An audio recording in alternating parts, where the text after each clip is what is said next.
welcome back to another episode of Catch That, where we break down albums, artists, and eras of R&B with people in the music business or experts about R&B. I am Naturally Elise, and that's my brother. JR. And we are the R&B representatives. And today we have a very special guest, someone we are a big fan of, and it is Nicolay. Hey. Hey. What's going on, guys? Thank you for having me. Finally, might I add. No, I'm kidding. I'm just fucking. I've been looking forward to this moment. Let me just put it that way. Maybe not for all my life, but like for a lot of it. So thank you for having me. And if you don't know who Nicolay is, you should. But if you don't, that's okay. You will now. Producer, one half of Foreign Exchange, Grammy nominated, just all around dope dude. We are so excited to have you. We just recently talked about Foreign Exchange sophomore album, Leave It All Behind, and so anybody saw that, they know we are huge fans. So they know from I may have caught that. I may have caught that. I may have. Now I was like, all bullshit aside, it was beautiful. Like the thing about it is like people don't always understand, but like it's not like I listen to our music like that per se. When it's not like you come to a dinner party at Nicolay's and I'll be banging and Leave It All Behind, you know what I mean? Because that would be very weird and awkward. But like, and there are musicians that are that way. Like don't get it twisted like there, but like I've always sort of like we've had this thing of like is the irony of like we make music that we want to hear, but by the time we're done we're so sick of hearing it that you'll never really listen to it again. It's the weirdest thing. And so like every now and then when there's like an anniversary or like a milestone moment to sort of pull the album back out and kind of see if it's still still worth its salt, you know what I mean? So it's like even talking about my own, like I'm more excited to talk about Mothership Connection than I would ever be to talk about Leave It All Behind, you know what I'm saying? Which is just because I'm a fan, like first and foremost, you know what I mean? I started as a music fan when I was a little kid, and I'm still that guy. It's just I also make music, but to me they're almost sort of compartmentalized, different. Like I just, even with interviews and stuff, like I sometimes don't know what to say. It is even, that's why I was glad that y'all did the show without me and had just, a lot of sensible things to say, where I would have been just like, well, yeah, I did bop boom. And so that was, it's not always a super dope, like super deep sort of like, oh, wow. Well, yeah, I sat down and I grabbed my pen and I wrote, you know what I mean? It's like, it just can sometimes be super random, like, just I don't know where it came from, but here it is, so it was really great for y'all to discuss it. And with y'all's perspective, I care much more about y'all's perspective about that album at this point than about my own, you know what I'm saying? So that was dope. And that's one thing. When me and John decided to do this show, I was like, I absolutely do not want to do a show with the artists who made the record. Like that was, I said, I will only do a show is if they can come and talk about something that they love or that impacted them in some way. I just think that's more interesting. And every other show, I think to you. So it's like let's switch right. that. No, I think especially when it comes to like the music that we make, like we make so much of it, like just that in a lot of ways, album is album, but it's like your children, right? Like how are you going to say, well, Leave It All Behind is our smartest kid? In a lot of ways it is, with the Grammy nomination and stuff like that. So like, but like there are so many others that it all more becomes part of just a journey, and so I don't really look back a lot, just because we're always so focused on like what the next thing is and just giving that all of our attention and resources. Sometimes to a fault, I don't, look back. And sometimes I really should, just to appreciate even, what we've done over the years, you know what I mean? But I guess both Fonte and myself are just kind of really forward sort of driven individuals. But again, like just hearing like y'all's perspective and what it meant in y'all's lives, and just in general, kind of speaking about the music in more of a, just with more sort of depth than just saying like, I like it, I love it, I hate it, you know what I mean? But actually just discussing the music, why do you like it? What it makes you feel and stuff like that. That's priceless for us. Mm-hmm. Yeah. So JR, how Yeah. about you tell the folks what we're going to be talking about today and why? Okay, so obviously, like Elise said, if you listen to probably every catch that, we probably mentioned something about foreign exchange for sure. Like it never fails. It never fails. So when we was like, yo, we want to get Nicolay on the show, but what will we talk about with him? So knowing that he's a P-Funk fan, I was like, sis, let's ask him to talk about Mothership Connection. And Nicolay was like, bet, let's talk about it. So me and Elise was like, let's go. You know what I'm saying? So, because nobody has not picked the Parliament Funkadelic joint at all. So it was like, okay, finally, you know what I'm saying? I know our big brother Law is probably going to be pissed, but hey, you know what I'm saying? But yo, we're going to get into this album. We're going to talk about all the songs. We're going to like get into this, like the depth of this, because I like to see, like y'all said, like Nicolay, I like to see you as a fan of an album. So this is going to be great to talk about, you know what I'm saying? But before we get into all of this, how did you even get connected? How'd you ever get, inspired and listening to Parliament for the first time? So the story in a very short version is like, it started with hip hop for me. I grew up in Europe and up until high school had largely been like a rock kid. Like I dug Metallica, like it was more kind of metal, honestly. It was like, Metallica, even like I dug some Slayer, like I'll admit it, like it was like the harder, edgier side of rock, and like I had my hair grown out and stuff, like you wouldn't honestly recognize. It was a whole different vibe in another sort of world, you know what I mean? But it was hip hop that sort of changed that. When I first heard, I think it was either 3 Feet Higher Rising by De La Soul, or it was the Beastie Boys, like that first like License to Ill album, but in my memory, they kind of came out around the same time, or at least hit me around the same time.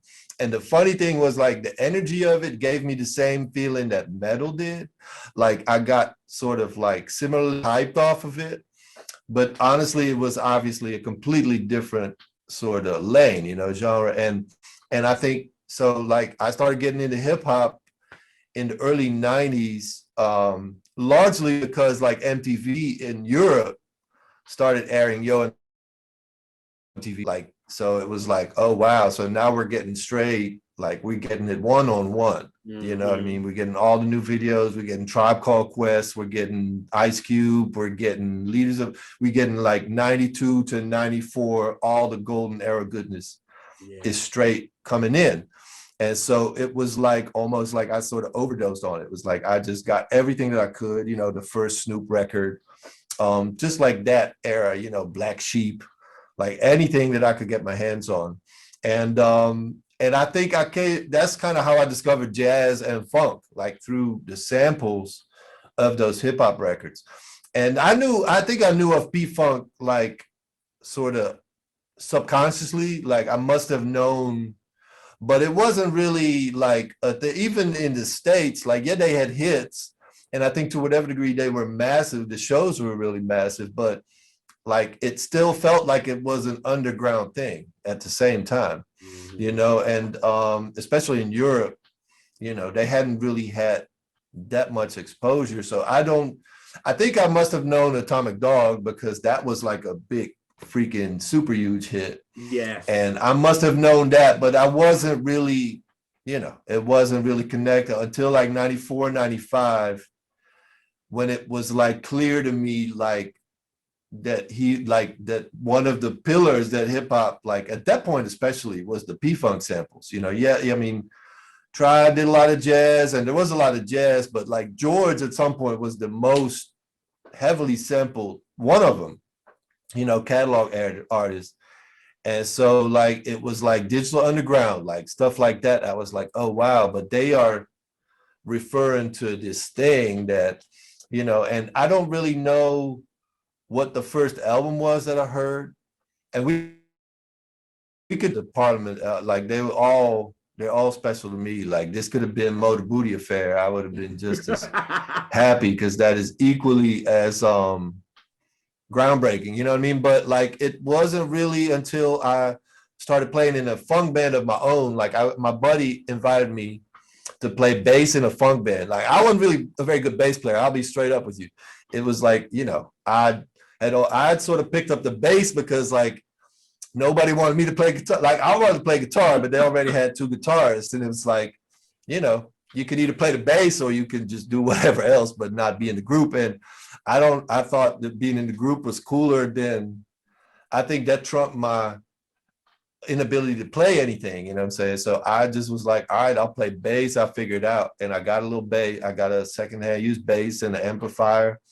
And I just started really kind of the simplest little bit, like definitely no Bootsy shit, in the beginning. Like I'd be glad if I could just, boot whatever, but it, like I picked it. And I mean, but ironically, we were playing funk stuff with that band. Like it was 5 white dudes in Europe in '95.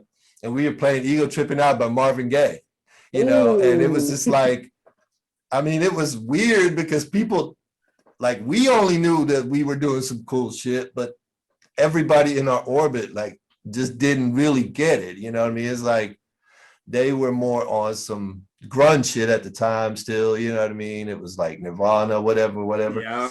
And so we were doing, like, again, we were doing covers we were doing Standing on the Verge by Funkadelic, Red Hot Mama. We would do Prince shit. And it was just like, really, must have been really, really weird and somehow like awkward, but we didn't care. Like, we just loved that music. And so we did that for a few years. And like, long story short, I started getting into the catalog, and like, we got more and more sort of P-Funk focused. Like, we started wearing like silly outfits, and the band started growing. Like we just started adding people, because it was like, that's what you do. Like, it doesn't really matter if they've got something to do, you know what I mean? It's just more important that you just have volume, you know what I mean, mass to your group. So at some point, I think we had like maybe 12 people, and it was like, we really kind of took it seriously. Let me put it this way. Like, at that point, we took it dead seriously. Like, we were like, we wanted to play, because we were doing more like Zap shit at that point. Like, it was like claps coming in, and that it was dope shit.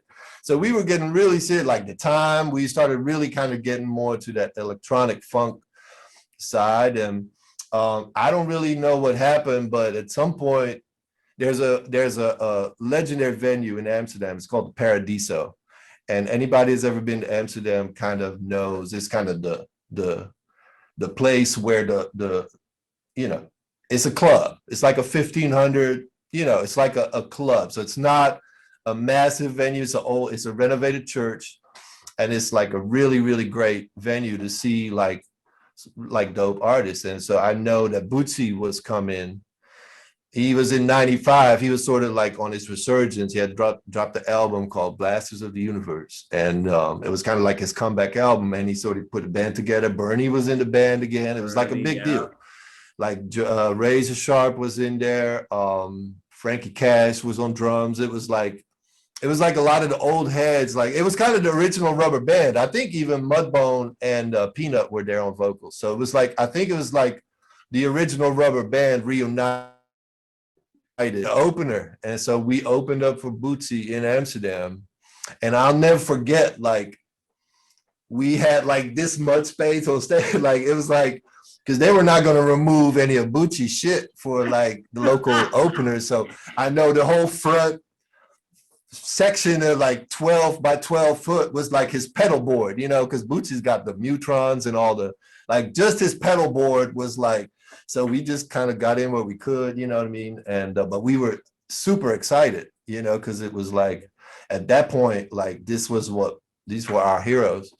And so Bootsy ripped, like we did good, I think, Boots, like some of the guys said like they liked it, and then Bootsy ripped it. And so after the show, like we were just like, yo, like we need to sort of see if we could connect with these guys. And they let us on the bus and signed our guitars and our band. Like I still have the bass. It's like it's in Europe. It's at my parents' crib, but it's signed by the entire rubber band, Bootsy included. And so like that was like, oh wow. And so the word started traveling.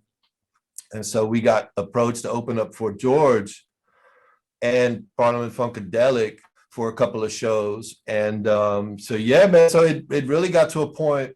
And I mean, we never got further than that. But we had our own sort of run-in with the P-Funk crew, man, and our own sort of experience with it. And just for us, like musically, it was like everything, you know what I'm saying? At the time, we didn't really know about the group dynamics or politics or the fact that George didn't pay anybody, or if he did, he paid him in drugs or whatnot. All of that kind of crazy stuff. We had no idea. We were very green.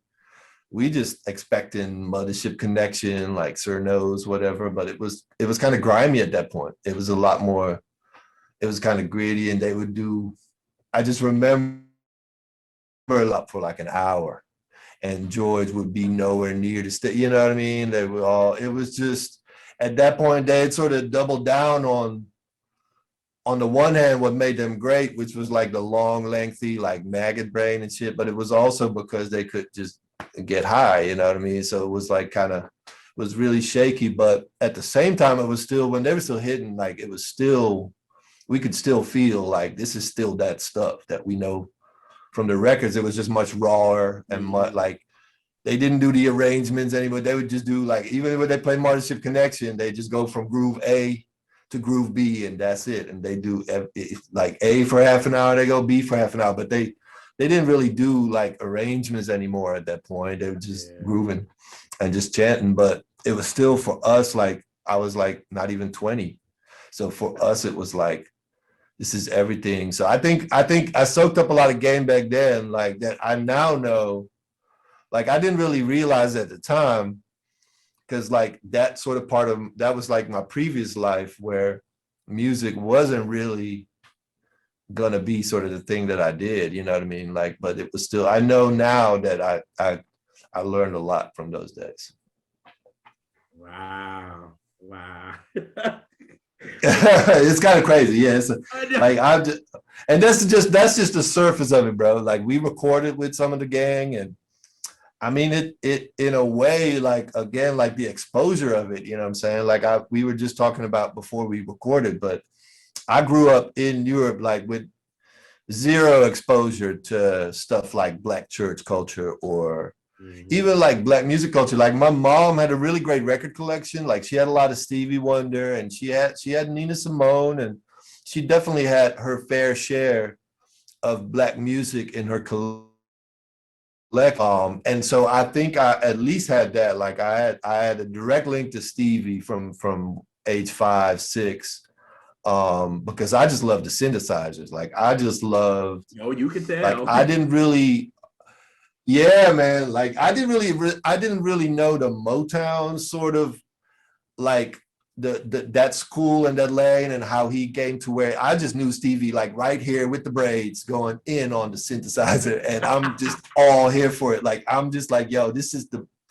Like I love that. Even, I mean, this is gonna sound dumb, but even the fact that he was blind was so appealing to me, because it was just like, this cat is this is a whole nother thing. And I remember, like, this is kind of a side conversation, but I remember having that record, Journey Through the Secret Life of Plants, which is, he dropped that after Songs of the Kill Life, and people hated it, but it was a lot of experimentation. I was like, yo, what is it? I had the gatefold cover, and it had the Braille on there. Like it had his name and stuff in Braille too. And that whole Stevie concept was madly appealing to me. And I guess in the same way that like George's universe was, or Marvin Gaye's like universe, like I'm super big into the universe around an artist, or the sort of the universe that they build over the time. Obviously, George is a phenomenal example with tens of spin-off groups and just a massive catalog of stuff, you know what I mean? But I've always been into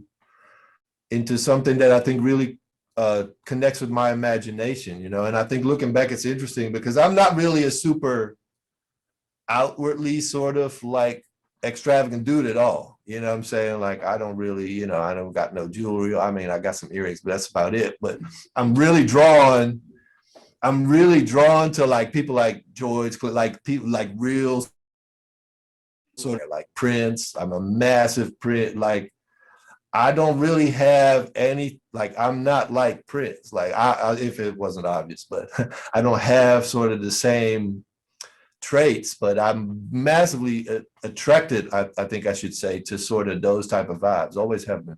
And P-Funk obviously is that times Right. infinity. You know what's crazy? That and how you described it, that's how I got into Parliament, honestly, with hip hop.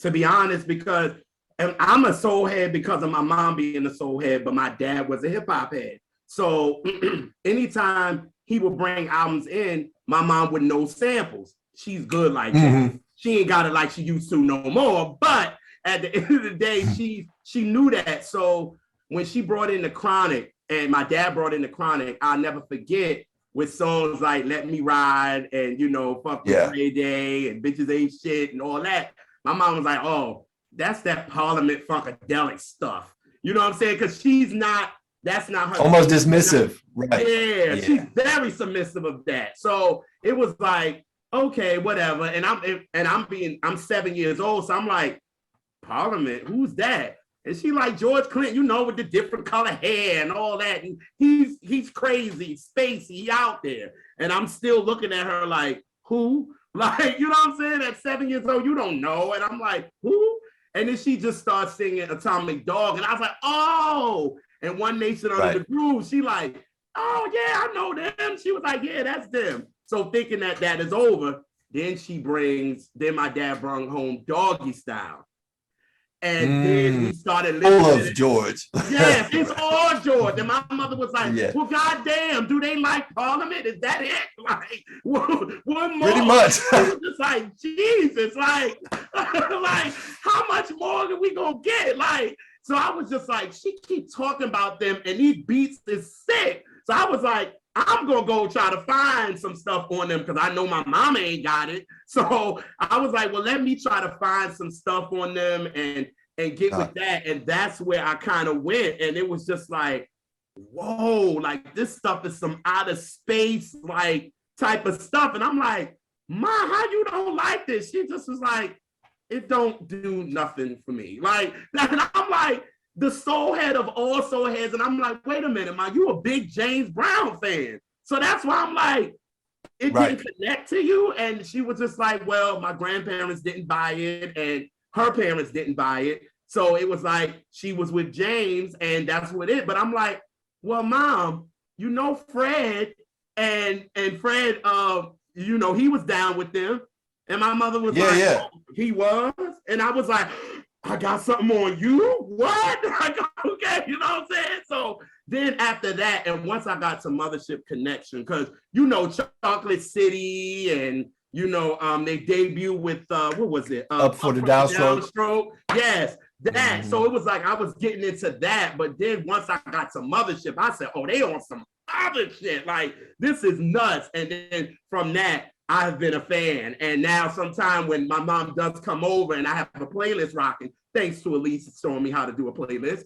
And she comes in and a Parliament joint to come on and she be like, oh, so you like Parliament? I'm like, you know, I did since I was 7. So what are you talking about? So Nicolay, when I told her that we was doing Mothership Connection with you, she was like, oh my God. And I said, I'm gonna tell the story of how you dismissed them. So the world is Moms, come on. Dismissed them. And she like, oh really? I said, well, hey, sorry. But that's how I got you can't win them all, right? But yes.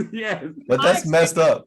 But I mean, I understand it though. I mean, it's really a thing of like, there are those people that don't really get that. I mean, it sort of requires a certain, like you sort of leave logic and a lot of things like at the door when you get into P-Funk, you know? And I mean, there was like that element, which later, like what I love about P-Funk, we could get into it a little bit more, but obviously just the musical layers, but then I learned through P-Funk about Afrofuturism and, concepts that I didn't really know growing up in Europe, but the concept of the astronauts and that was a sort of a way for Black people to be free from, the constrictions of white society. And later, like they did the same with Motor Booty Affair, where the underwater thing was kind of a similar sort of analogy of like, you can dance on the water and not get wet, which like all of those things, like I learned, I think over time, where it's just like, you think it's just jamming, but there's so much more at play there.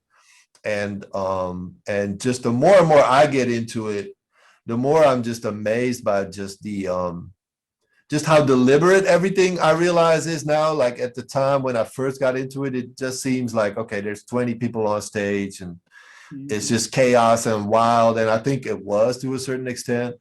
But by the time we get to Mothership Connection and Clones of Dr. Funkenstein, which is the album after that, like they have sort of like distilled the whole thing down to something that was both kind of like the zenith of what they were doing musically, but also like it was like accessible to a larger audience because it was relatively smooth. They had like the horn production, they had the keyboards, like it was deliberately not funkadelic, super raw and guitar driven. And so Parliament was horns and vocals. That was going to be sort of the concept, and I think as such, the production at that point was just really, really, really sophisticated, like, and I think when you think about P-Funk and you think about George just kind of being George, you don't realize, like, if you listen to the album, like that is on par with like a Bitches Brew or something like that, where like a Miles Davis record or like any sort of highbrow jazz or any sort of, you know what I mean? Like Mothership Connection, while very different, and a lot of the sort of classic P-Funk is on that level in terms of sophistication, performance, production, arranging, especially they, like you said, they brought Fred Wesley and Maceo and like, a lot of those guys, Bootsy, obviously. I mean, at that point they had like a murderer's row, man. And that was just the band, like the vocal, we can get into that in detail, but like the vocalist at that point, and then the tours and stuff. So I think a lot of it, like for me, if I had to distill, like Mothership Connection, I think is definitely sort of the one album that you could give somebody and be like, if you like this, you're gonna like all of the stuff under the umbrella. You know what I mean? It's a great starting point, I think, for somebody that's new. It's got some real hit, like, go ahead. Yeah, it's the most accessible album. Like it's a good, like you said, starter album. Like start here and then you can dig a little deeper. Like it, yeah, it's a great starter record. Like the Bootsy records are kind of the same. I think there was an accessibility to it that, like, it was kind of out there and it was wild and crazy, but it was really, and it was still sort of soul and funk, and it worked. You know what I mean? And I think, like, I know that later I got into funkadelic, and you hear stuff that is just like, yo, this is like a make it or break it. Like, you either love this or this shit is whoop, you know what I mean? Like, and there's no compromise. It is what it is. Like those first funkadelic records are like raw as fuck, bro. And like great because of that. Like just real, like, and I mean funkadelic, the early funkadelic started in the late 60s. So it was still, it was still a different day. Like Mothership Connection, you're talking about, I think 74. And so like, 75, right? So studio equipment and everything, like it's a totally different thing, so that's like 10 years of experience. Like, because even with what you were saying, Jay, about your mom and stuff, like George got to start in like straight ahead soul music. Like he wanted to be down with Motown. Like he wanted to be, he was working like in the city in New York, like trying to get his footing off as a soul songwriter. And when you hear a lot of that stuff, like it is very much in that vein. Like, and he did get some of those songs placed, and like some were covered later down the line. So in a lot of ways, like what happened with P-Funk couldn't really have happened outside of that tradition. You know what I mean? it just was sort of like a frustration to it that I think ultimately drove George to do his own thing. But he really was sort of firmly rooted in that tradition, you know, started off with the barbershop stuff. And then he really wanted to take that and do songwriting, you know what I mean? And like, it's like a lot of the early stuff is really cool to hear. Some of it is fantastic. Like some of it really holds up. And like some of it they later redid with Parliament and with Funkadelic. Like I think I'll Stay was one before. There's a few of them that they've kind of come back to over time, but Mothership Connection is different because that's sort of its own sort of self-contained like set of songs. I feel like I don't really like, you can have your favorites. There's really not a weak song on there. Like I'll be very honest with you. By the time Clones of Funkestein comes around, I can maybe say, well, one or two are maybe like a little bit less of my favorite. But Mothership Connection, I don't think I could choose depending on the mood that I have. Like it's just either hits or it's like deep cuts, but there's really no skippers on here. And everything runs into each other. So it's like it's just one long song with just different movements in it, you know? Just straight jamming. It was straight jamming for real. That's what this album really seems like from the beginning. You know what I mean? Oh, okay. Since we there, you took it there. So might as well go right in then. Mine as well. Yeah, go right in. Sis brought that in. I like how you did that. Catch that. But P-Funk wants to get funked up. The first record. Okay. Yeah, man. I remember when I first heard this song, I was like, where the hell am I going? Am I high? Like, that's what I felt. Yes, like. you are. Yeah. We all are. Whoa, like, okay. And then them horns came in. And I was like, oh, shit. And everybody know, look, this whole episode, I'm letting y'all know horns will be discussed. So be prepared. Ad nauseum. Right. Yeah. Oh, yeah. I was like, yo, when them horns came in, the first thing I did was, I need to look at these liner notes because I'm just coming off the Tony, Sons of Soul. So that was my first time really getting into really liner notes and seeing who played what and who did what. And when I was like, yo, who are playing these horns? And that's when I ran to Mom. I was like, Mom, Fred from the JBs is on this. You don't like this? Like, are you serious? I was like, you got Masego Park on here, like Meso Park. Mom had drawn a line in the sand. Yeah, like I'm trying, like I'm feeding her this, and she like, no. I'm like, okay, I'm done. Then this is gonna be the album for me. Then I'm gonna be on my own with this one. And and then Bootsy on them drums and Bernie. Oh my God. Bernie is who stands out to me. Well, for one, let's talk about what a crazy album opener that is. Like crazy. Very familiar today, Keith. Like, I mean, it's a ridiculous like opening track because it doesn't waste any time. But it's still like they taken all of their time, but it's like from the first second it's on. And Bernie with those pianos and the ARP, the synth strings, like that combination is all over this record, you know. And I think this is a great example of how this record is sort of like George's sort of vision of the one and kind of funk, but it's made so much more. It's like made 3D by Bernie and Fred Wesley and all of the, you know, it's basically an orchestra.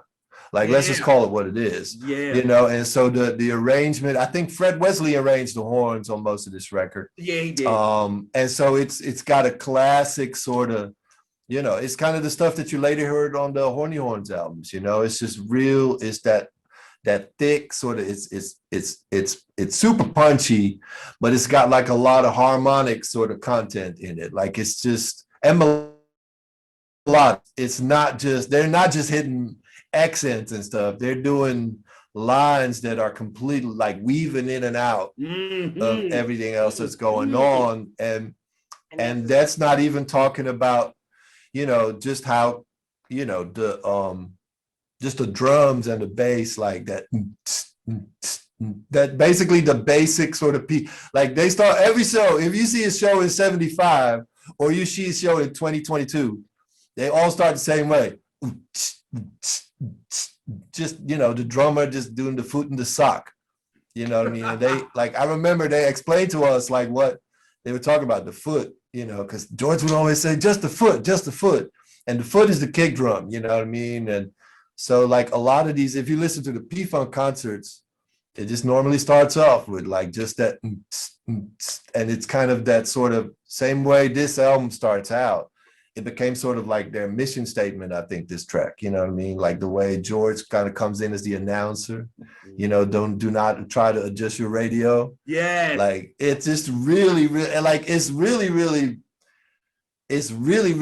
like almost like that sort of where sort of pimp shit and jazz and just, obviously funk and soul, where it all meets, and it is so incredibly smooth. Like it is ridiculously smooth and swaggy. It's like the whole thing, just even the tempo, and then when they could kick into the hook, like the thing just lifts off, like, and it's like we off, like and I think it's like literally sort of like the mission statement.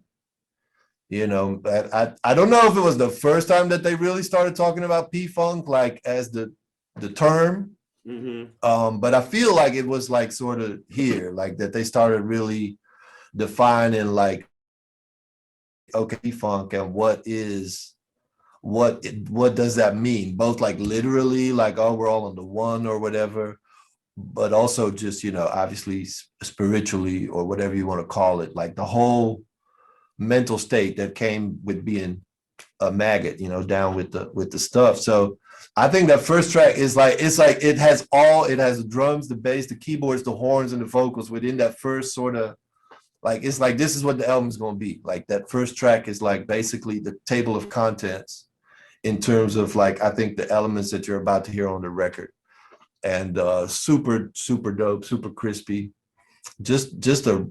And I think one of the P-Funk tracks that people know, even if they're not fans, like, like Make My Funk the P-Funk, like, you know what I mean? Like, that, like everybody knows that shit. Even if you're not a fan, like this one and Tear the Roof Off the Sucker, like people know that shit.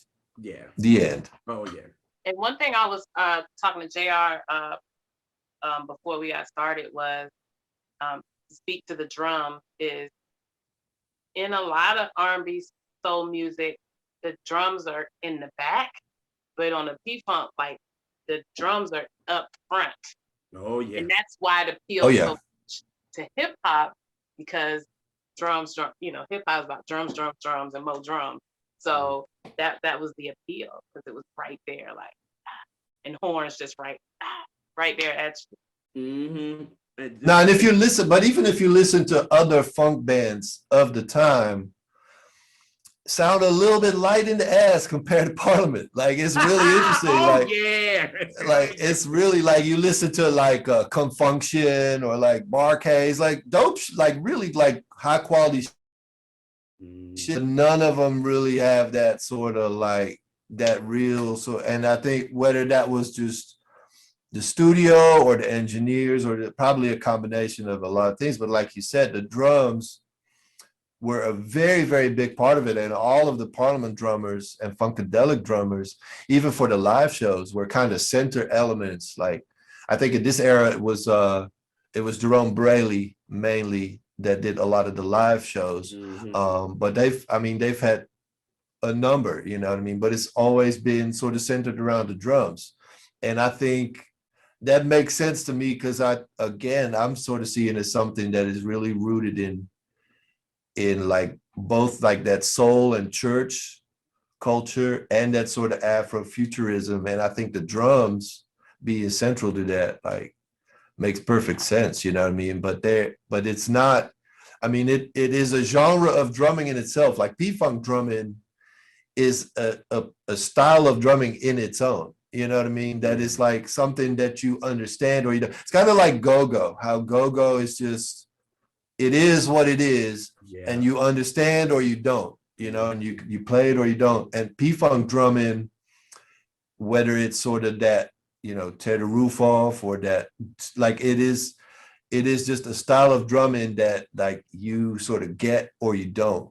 And later on, like, I think when I first saw George, it was with Dennis Chambers, who is like a ridiculous drummer. And at that point, it was just like, it was the same feel, but it was as though like the best sort of jazz drummer was doing that gig, you know what I mean? So it was everything that you wanted to hear in terms of the feel, but it was added all this other sort of acrobatic stuff that made it kind of, on the one hand, really cool, but on the also, I don't know, I prefer the simplistic, like you said, like how Bootsy and how Jerome played the drums. Like, it wasn't a lot of fills to it, you know what I'm saying? Like, it was just the grooves, So the drums of this album are great. The drums and bass, I think, as a unit, if you wanted to just sort of group them together. Yeah. Like, because this is also really the birth of the Mutron, like sort of that space bass era, which Bucci had obviously been sort of working on for years, you know what I'm saying? But like around the same time, Bucci's first album is coming out, and this is kind of the launch of like his sort of stuff, you know what I mean? And like he's on the tour, you know what I mean? So like, this is really kind of again, like I said earlier, it feels like all of the stuff they've worked at for 10 years becomes super in focus and super like deliberate. And they released this super concise album that just, I mean, it truly is, I think, a masterpiece of funk, but of music in general. So would you say, Nicolay, that y'all are inspired with this, or how y'all come in with y'all intros? Since Connected, how y'all come in with the Yeah, I think so. I mean, I think, you know what, the thing about it is, like, I think definitely like indirectly. Okay. You know what I mean? Like, I think about by just studying stuff like that, you have no choice but to sort of try to do your own sort of spin on stuff, you know what I mean? And same way that I am massively like influenced by Prince, but I'm always very cautious. I'd never want to do something that is so Prince tributey that it sort of takes away, that it's no longer it's me. So same with P-Funk, I never really wanted to like sort of like directly make a P-Funk type sort of track or anything like that. I just think that the feel has always informed me. You know what I mean? And so definitely with George and with that universe, and the fact that they had satellite groups on different labels and stuff, and it was something, I think we took a lot of that with FE Music later, just to realize that there's strength in having a team. Like, you can be really cool on your own, but if you are like a crew, then you sort of compound and you amplify each other. And I think obviously George was the leader, and I mean, whether you see that business wise or artistically, but he was the clear leader. And I think to whatever degree, so like Fonte and I are the leaders of FE Music in that way, and not literally in that way, don't get it wrong, like we get everybody that just do it, it's not in drugs, so I don't want to get any emails, it's all good, but we took a lot, I think, from George's setup in terms of like like the smarts of having different groups on different, like, for one, he had Funkadelic and Parliament, essentially the same band, signed to two different major labels. Right. And then Bootsy was signed to a third. And then you had Parlet and the Brides of Funkenstein. And it was like, I mean, it was very, very smart. And whether it collapsed or not later, like at the time, I think that was probably unprecedented, even from a Black sort of entrepreneurship standpoint. Like, I think James Brown sort of did a lot of that sort of heavy lifting, like in terms of just being a groundbreaking sort of Black entrepreneur and like having his own planes and shit at some point, and just radio stuff, like, it's kind of another sort of form of that, where I think he just maximized what was in it, both with the records and then with the shows. And of course, once money comes into the equation, you know, it can present issues, you know what I mean? Yeah. But that's when you listen to the record, you don't hear that. Luckily, you just hear people having fun, right? You just have people having a good time, and I think that's what it sort of conjures up. You know what I mean? I think even just like the cover of Mothership Connection, like when they really go all in with the Afro stuff, and just, you know, George is like a funky space alien, you know what I mean? And then like they pull that off later with the like doing it at the show, like having the mothership like land. Yeah, like I was looking on YouTube and looking at these live shows. I was like, yo, they took it there and all the way there. I was like, damn, flying in on this and doing all of this shit. I was like, man, they took it. It's just a great example of how imagination, if you don't put a cap on imagination, like, you know what I mean? Like the fact that those live shows were not only like wild, but like we're like big arenas, you know what I mean? They would have 20,000 people out there. By the time they had done like stuff like Flashlight, they were manufacturing flashlights. They were selling like it was like, this was not a game, you know what I mean? Like this was like a business, and like on a lot of levels, they were doing shit that now seems real, you know, like, okay, yeah, you make merch, whatever. Right. Like they were selling like lightsabers, and you think like, why would they sell lightsabers? Well, it was because Star Wars was out at the same time, and they noticed that people started bringing their lightsabers to the Parliament show because that was just kind of festive, I guess, element to, you know, people started bringing that stuff to the shows, and they were like, well, shit, we might as well make our own lightsabers then, you know? So that's how that started. They started doing flashlights. They started really just doing that stuff. And I think just real shrewd and clever shit. And I think just every concept taken to the, whether it's the cover, like every single concept involved with P-Funk, they take it to the max of what it can be, you know? And it's, as an artist or as a business person, you can only learn from that and be like, oh, okay, wow. Like talk about maximizing what you're doing. Yeah. Oh yeah. Oh yeah. Ooh. Well, Mothership Star Child. Listen, when I first heard this joint, I couldn't believe that Kool and the Gang sampled them. You know what I'm saying? I didn't know, like, because my uncle loves he loved that. Like, he's more in the Kool and the Gang, Ohio Players. That's which is great stuff. Yeah, that's his thing. So I knew a lot of that. But when I heard this, I was like, wait a minute. Kool and the Gang didn't do that first? I was like, oh shit, they took that from them. I was like, oh wow. But with this too, I always thought that you had like two intros to this album to me.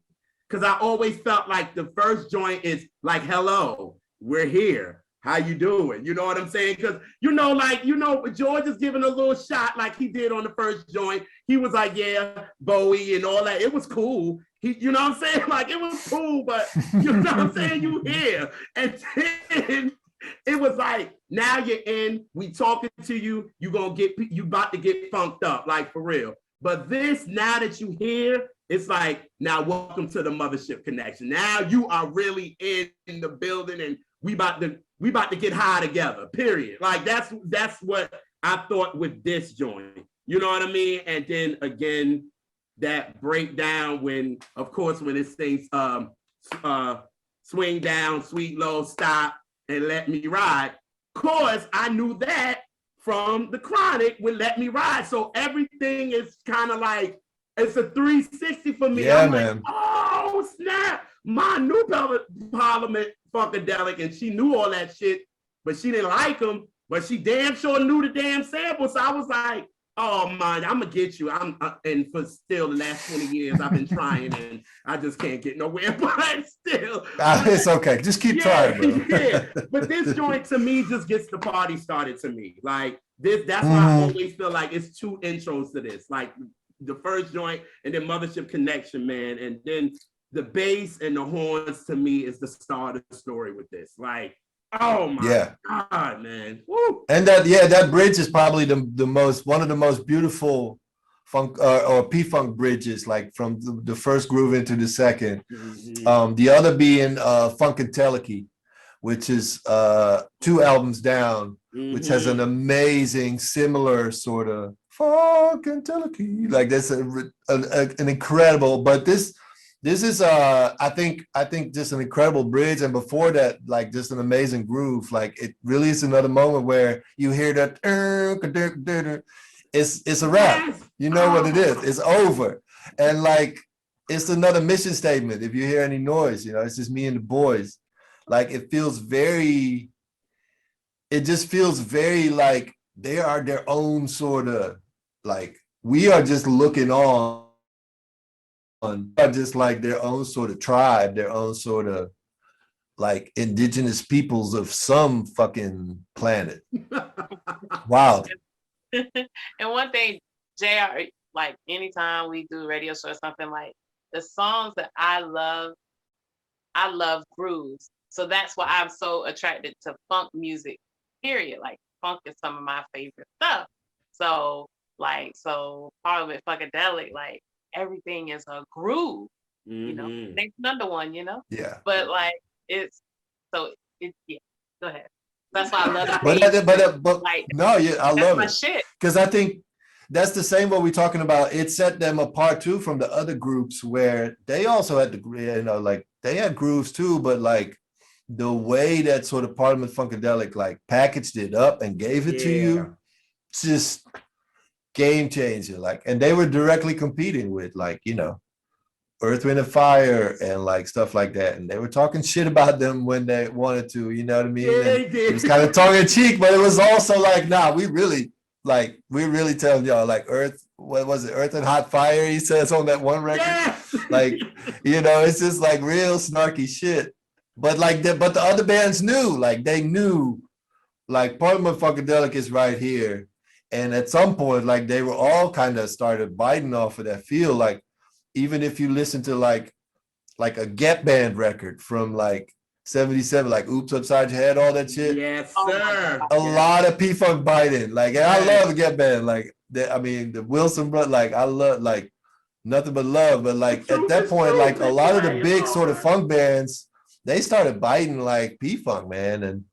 And it was interesting because like I think while people could play the shit, I don't think they could sort of the magic, you know. And that's the same thing about just the mythology of like in this track, like we are introduced to like Star Child, you know. It's one of the many aliases of George, and one of the many characters that I think this might be the first album that they really start to do like a lot of that sort of character and mythology building. You know, you get Star Child, you get later on, you get Sir Nose, you get Dr. Funkenstein, and you got like Motor Booty Affair, you get Wiggles the Worm, and like it is like just so like, so I think there's also that like it's like it's like it's an album, but it's also a movie. You know what I mean? It's also like a cartoon in a way. It's so much more than just music.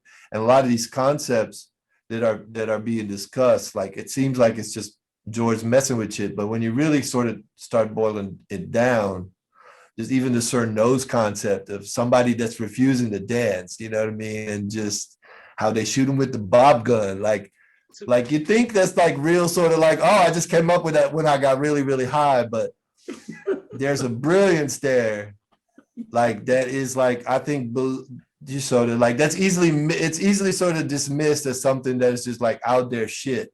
You just realize like it has such a depth and such a lot of layers, and maybe George was winging all of this shit, you know, by the seat of his pants the entire time, but it just seems so incredibly rich looking back in terms of just like I hate saying the term content, but just content wise, it feels so rich. It's like a really good meal, you know. It's really got those sort of Top Chef flavors, you know. It's really just, it's just right there. And I think like I love funk. Like I'm really into, like I think I would rate Ohio probably as my sort of second favorite behind P-Funk, like, because I'm a huge Ohio Players fan. Like, I really am my uncle would love to a hear huge, and I think they were their own sort of universe with Junie and everything at first, and then Sugarfoot sort of taking the lead. So that. I think Ohio Players probably can claim that they, and in their heyday, were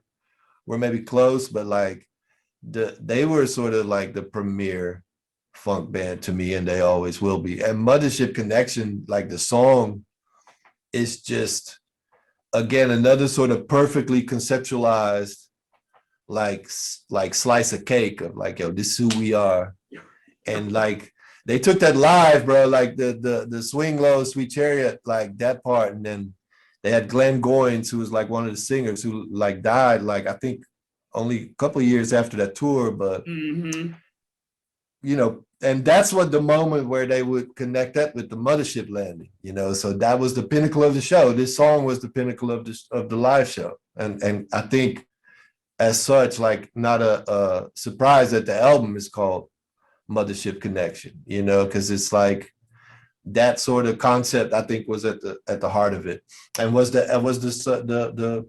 and they still play it to this day. I mean, like we said in the pre-show, they no longer really play it as sophisticated as I would back then. It's just like they just kind of lean into those grooves and just they'll hit it for like a long ass time, but the grooves in itself are just I mean,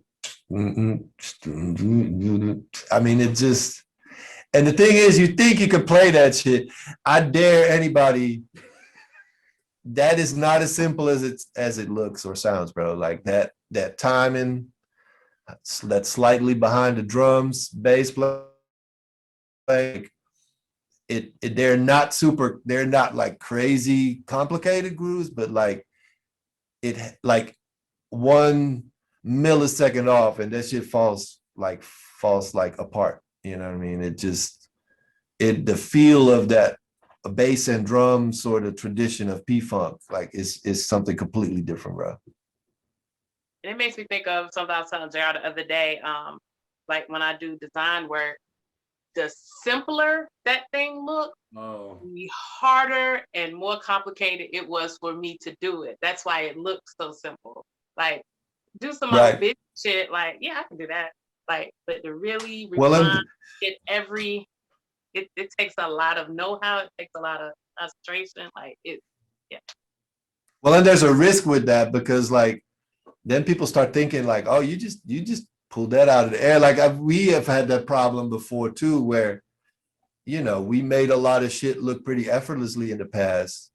You know, like, oh, we're independent, rah, rah, rah. We just do this, we do that. But at some point, people no longer see like, oh, no, we struggling. Like we are like on the grind. Like this is, you know, we are having to really, you know, so I recognize that. Like, I think to whatever degree, sometimes people can look at you, and if you make it seem effortless, they will literally forget it took you effort because, hey, you made it seem effort. And so I think that's even a great example for this record. It sounds effortless. Like it doesn't sound like labored or you know, like complicated. It doesn't sound like a Pink Floyd record where it's like, oh, now we do it, blah, blah, blah.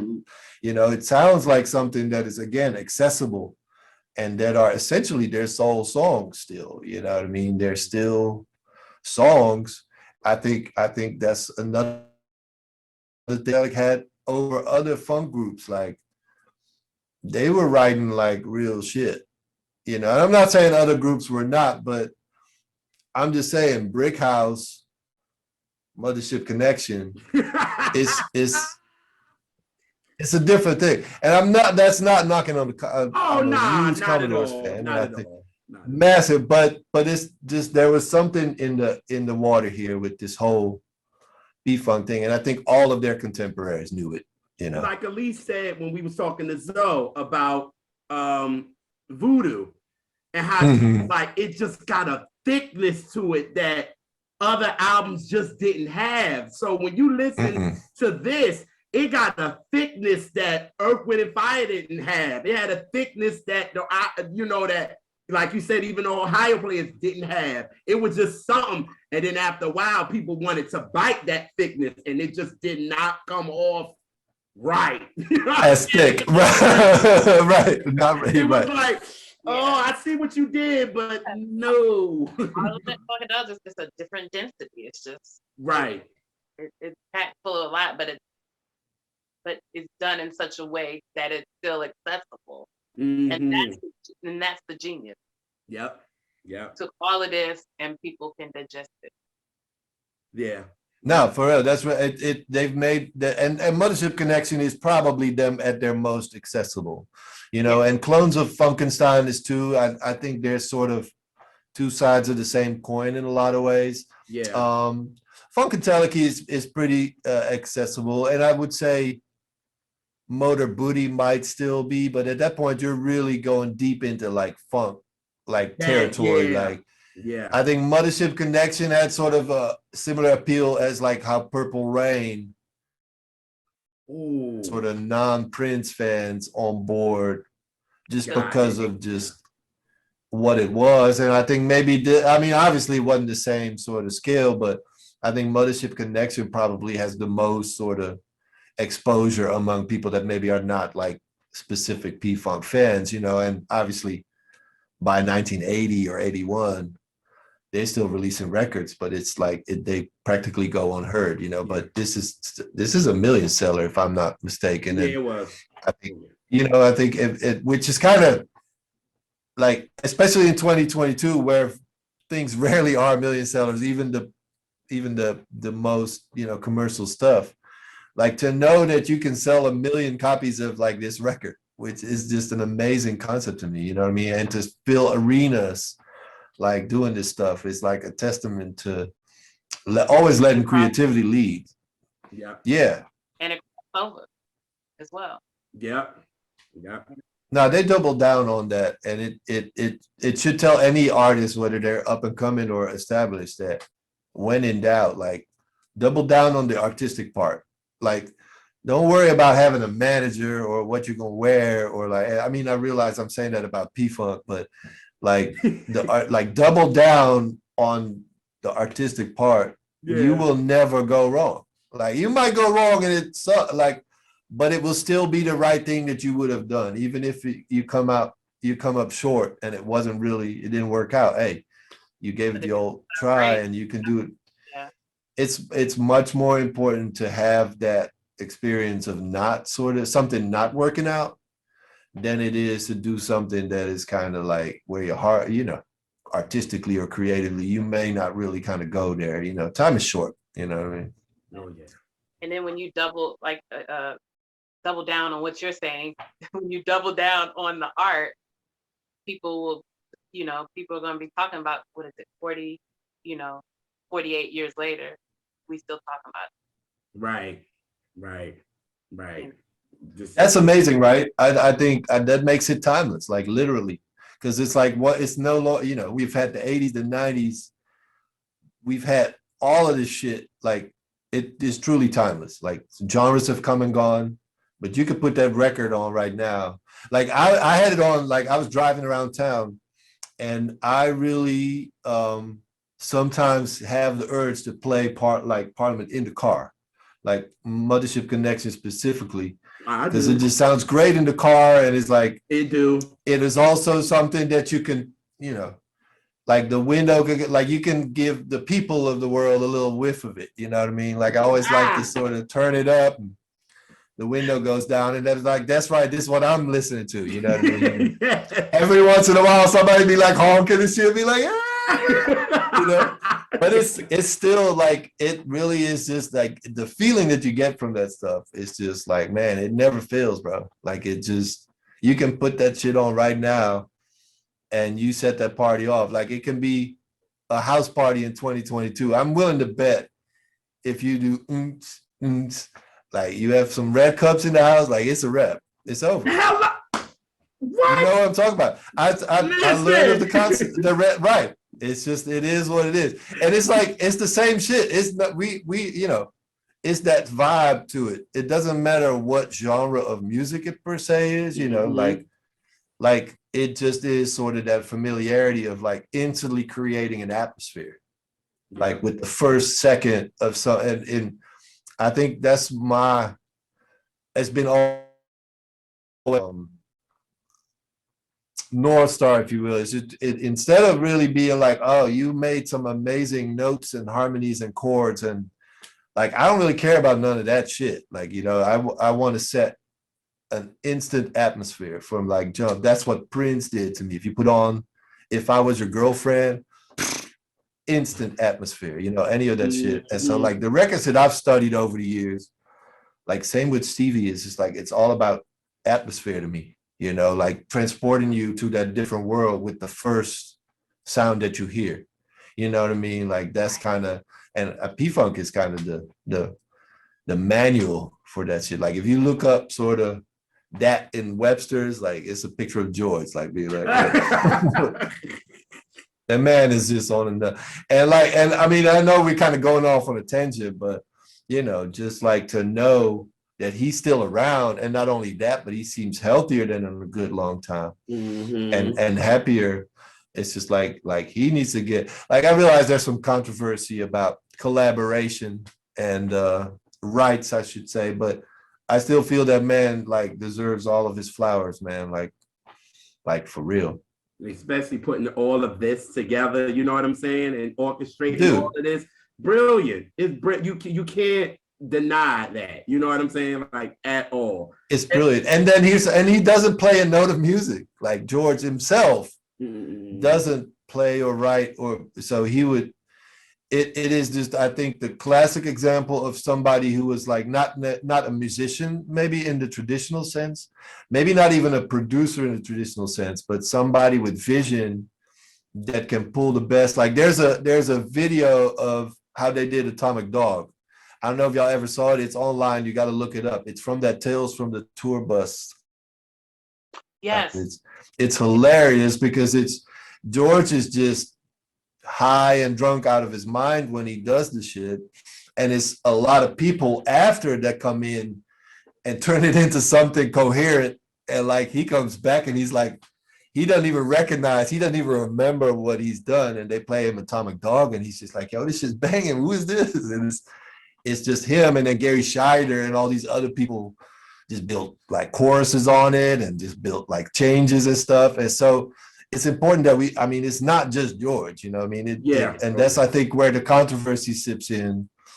Like, it is really just that whole cast of characters. And like, I know when Bernie passed a few years ago, there's still a very bitter dispute between the Bernie camp and the George camp. And I think that's unresolved, you know? So that sort of is the darker side of that record too. It's just like you look at the liner notes and you read all these names and you realize like most of them never really got their just due.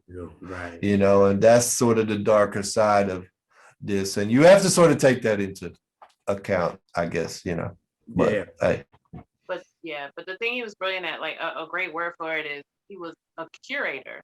And it takes I might not make fine art, but I can tell you, oh, you need this, this, and this in your gallery, or whatever, what have you, like, or, you know, I'm a DJ. I don't necessarily, you know, if I'm a DJ, I don't necessarily make the music, but I know how to put the music together to create an experience. Right.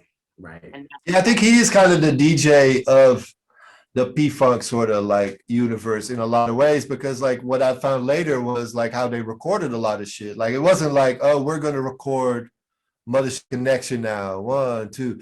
They were just and they were just coming up with shit, and then George would be like, oh, this could be XYZ, and they started putting vocals on it, you know. So they were working on something with Bootsy that might have been like intended for a Bootsy album, but that became Disco to Go by the Brides, you know what I mean? Like, so it was like they were just sort of cooking.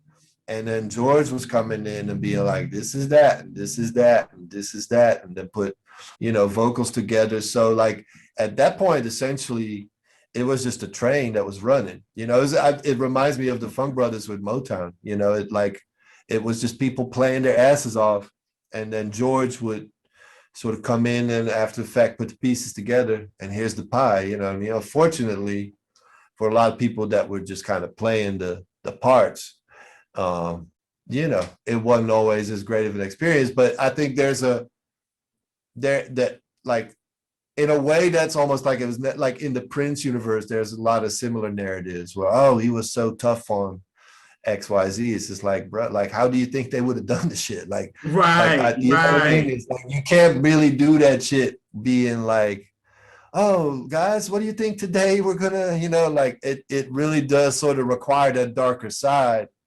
sometimes. Flighty and the cloud artists, like artists just, you know, just because you're artist will be have discipline. It's like and I mean, so it you know, it's not all just fun and games, you know what I mean? It's not like, oh, we just a baseball team out here, like good job on your home run, you know what I mean? It's not, it does take a sort of, you know, and I'm not like, we don't really have that in the crew, like we don't really, you know, we don't really have, because I think our the way we function is in its own way, I think just driven, it's sort of like self-contained, you know. I don't really feel like there's ever this sort of darker force at play of like, you know, we got to this, that.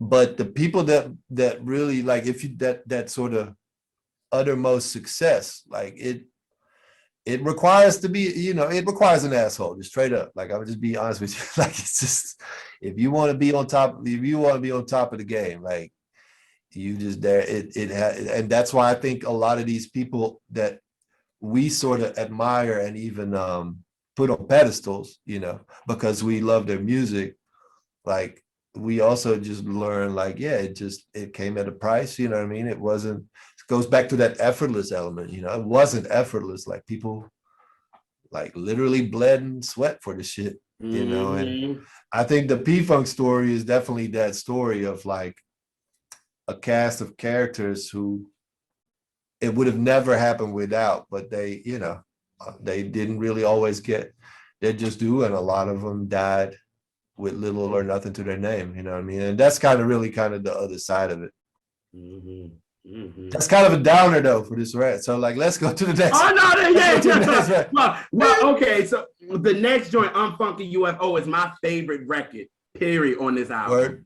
My favorite record, because you just brought up the Red Cup. That's a Red Cup anthem for me. Like, you put that joint on, it's a rap for me. Like, when I'm in my car and that joint playing, I don't care. I'm putting my windows down. I'm going off in my whip. Like, Elisa's been in my car. I'm crazy like that. So I'm like, it don't matter to me. You know what I'm saying? And this and actually, this is the time that my horns actually took a back seat. This is all about the bass. You know what I'm saying? And the drums, shout out to Bigfoot on them drums. Like, he was just going, and I was just like, woo-hoo! Like, I can't help but to groove to this record too. And you know what's so funny, Nicolay? The song after this that I play, because now that I call her the playlist queen, now I got to make sure my playlists make a lot of sense now. Because sometimes I be all over the place. Because Elise can listen to my playlist, and she'll be like, what the hell is this? How you go from this to this? Like, are you crazy? So now I listen to Can't Turn Around or Love and Flying Colors right after this. Word? Yes. Like, I go right to that because it keeps the groove going for me. It's like, that same sort of. Yeah, like I'm just like, I get that. Man. Wow, that's a big compliment. I feel a little self-conscious about that. I'm like, no, don't. But it works. It works. I feel what you're saying, and it does work. And I think I love Unfunky. It's ironically funky as hell. Unfunky UFO. It's like probably the funkiest track on the record. But it's a cool. It's again sort of them playing on that concept, you know. Like, it's not a direct sort of spacey song, but like they sort of incorporate that Unfunky UFO shit. You're out of time. Like, they kind of play with that, but it's really just a jam, and it could be about whatever, you know what I mean? But by just adding a couple of like sort of conceptual elements, like it fits with the larger work of the record, and it's just jamming. It's definitely an album track for me. You know, it's a deep cut. which is makes sense because the deep cuts is where you kind of get to stretch a little bit, you know. And I think this is just a funk workout, man. Like a real, just and a fun song. Like a really, like I like what it's about. Like, you know, you got the groove. Like it's just real. It just is kind of like another one of them snarky songs, sort of. You think like, what is happening? You know what I mean? It's that. Yeah. That's it from P-Funk a little bit, but just to a fucking blistering funk track. Like this shit's hot. You know, I don't really have much more to say about it than it just is. It's the funkiest, I think, track on the record. It's kind of them showing like, oh, now we are that too. Like we are, you know, we're not just like, we can still throw down. Right. Like we can still put this stuff up against like what Earth, Wind, and Fire, because by now Earth, Wind, and Fire is on fire right now, literally. Literally. Like, you know what they, I'm saying? In the commercial. Oh yeah, they could, and I mean, in a way, sort of eclipsed, you know, P-Funk in terms of other, like, you know, just because like Earth, Wind, and Fire is another great example of that universe where things are being done so deliberately that that huge success like was like years in the making, with Maurice White being a visionary and then them having the right management, and it just, the stage shows were just getting more and more elaborate. Like it's just an incredible, it's just really another sort of tribe that sort of always kind of did their own thing. And when you hear 1 second of Earth, Wind, and Fire, you know it's Earth, Wind, and Fire.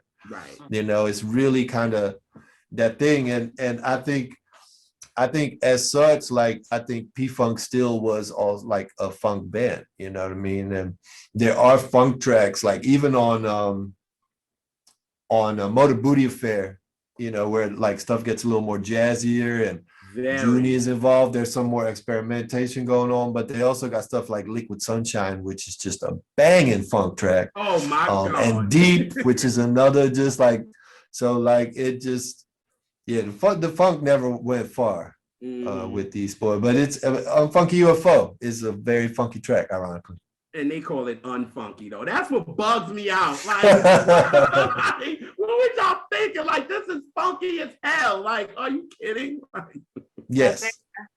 Yes. But that's, and I think that's the same with, you listen to Sir Nose, like it's again, like they would sort of put that, put that against the music, you know what I'm saying? The concept of somebody who's not down, the concept of somebody who's not dancing, who doesn't understand, who doesn't get, you know what I'm saying? Like you have that all over the P-Funk catalog. It's like sort of them versus that person or that concept or that force that is trying to prevent them, which is, of course, I think just an analogy for the man, you know what I mean? Whatever you want to call it, but you know, like it really is just something where they play. And I think Funky UFO, if I'm not mistaken, is another one of those songs where they sort of contrast them being cool as shit with folks or concepts that are not, you know what I mean? Yeah.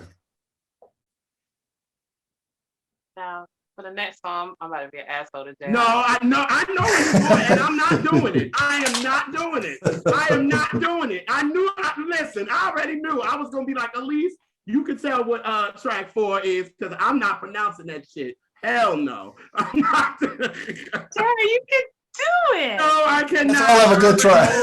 That is not in my ministry. Go right ahead. I'm not doing it. I've been holding that. I've been thinking about it all day. Listen, I already knew when we started talking, when Nicolay confirmed, like, yo, this is gonna be the hour we talk about, we good. I said, I hope Elise knows she's going to say track number 4 because it damn sure ain't gonna be me. I stopped at Super Groovalist. That's it. You ain't getting no more from me. I'm done. Go ahead, son. Nope, that's not in my ministry. Go ahead. We will. This is a judgment-free zone. So like, just do it. Just do it. We will not. This is a judgment-free zone. Right. It's understood. It's understood. That is, give it your best shot. All right, Super Groovalistic Pro, Forward Funky, something Cation. I don't know, man. Yeah.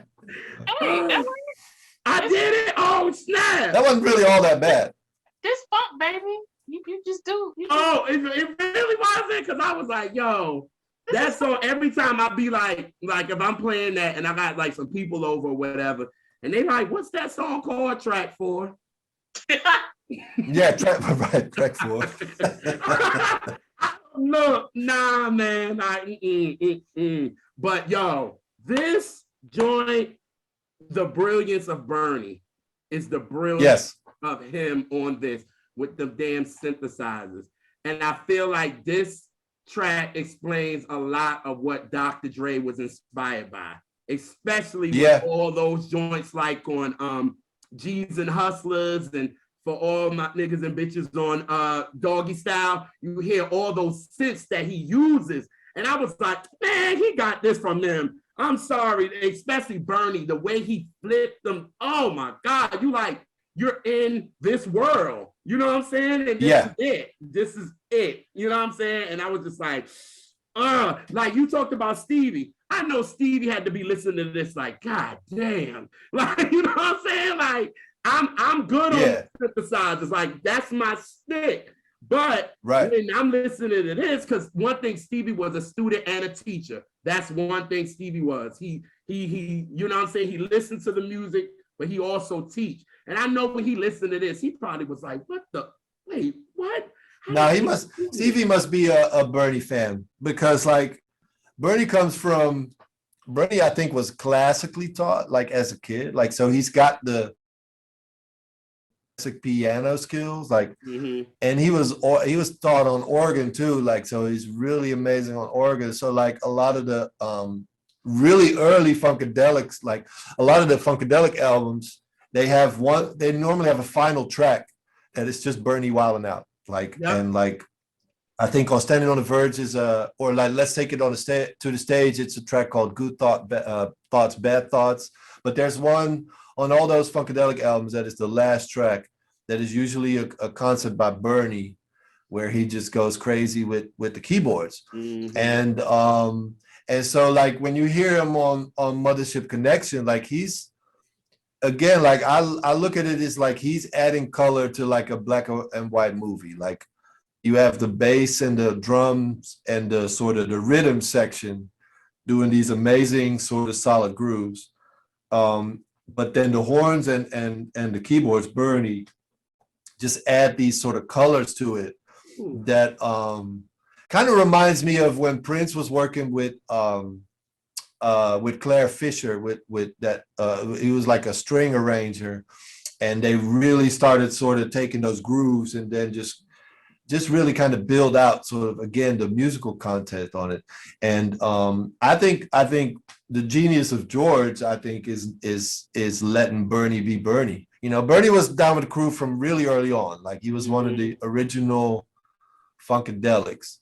And so like he came up with them when they were doing that sort of circuit where, you know, like in the 60s, the late 60s and the early 70s, where they were gigging a lot, you know what I mean? And it was him and Eddie Hazel, who was a guitar player, and amazing, probably the best guitar player in the P-Funk universe. But they were there early on, so I think crucial in shaping the sound, you know. And I think, again, like everything reached a zenith on this album, and so even Bernie's arranging and imagination, the way that he adds he's playing straight up jazz piano on a lot of the shit.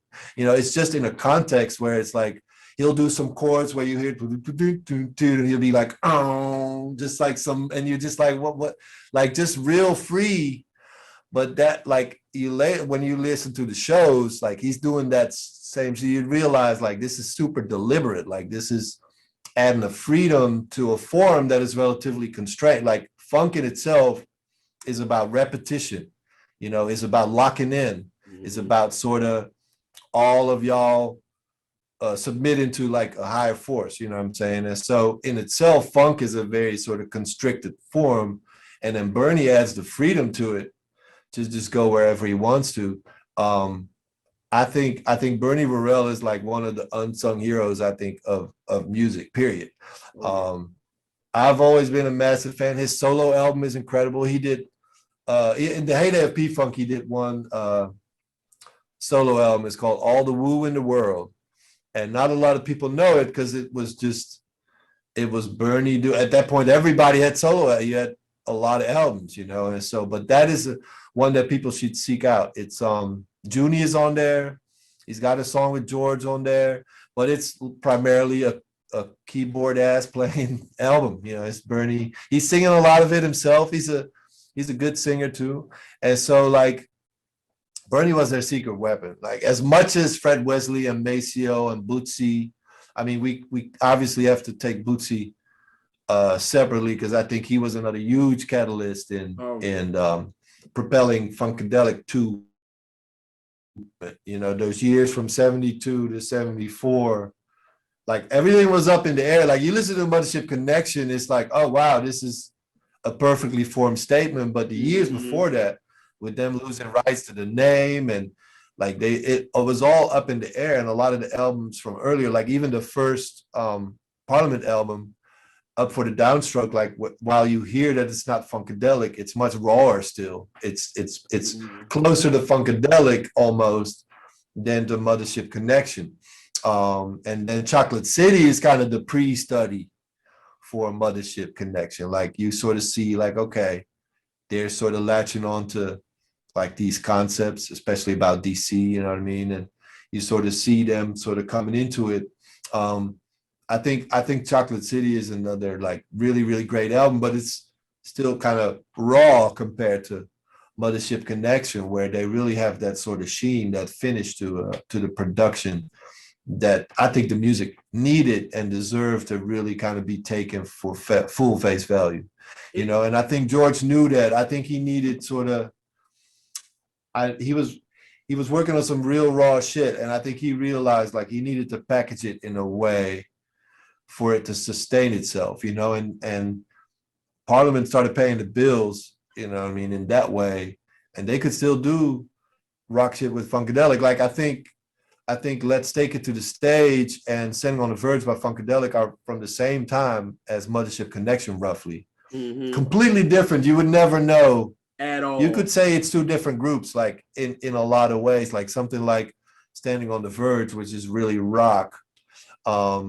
And even like when they were doing clones of Dr. Funkenstein, like Funkadelic was doing Hardcore Jollies, which is an album that is just full with just kind of crazy guitar. Like it really is interesting how I feel like this was the moment where George zeroed in on what was going to probably be the money maker, due to the fact that it was more accessible to horns, to vocals, and Parliament was going to be, I think, the money maker, you know, and then Funkadelic could be sort of the shit where they would just experiment, you know. And like they say it to so many words, like on that Funkadelic album, like who says a funk band can't play rock? Like that song, like on One Nation, I think it's on. So like later on, the Funkadelic and Parliament albums become more similar. Like there's less of there's more sort of overlap. Like One Nation Under a Groove is kind of more like a Parliament record. It doesn't have any horns, but it style-wise is more kind of Aqua Boogie and all that lane.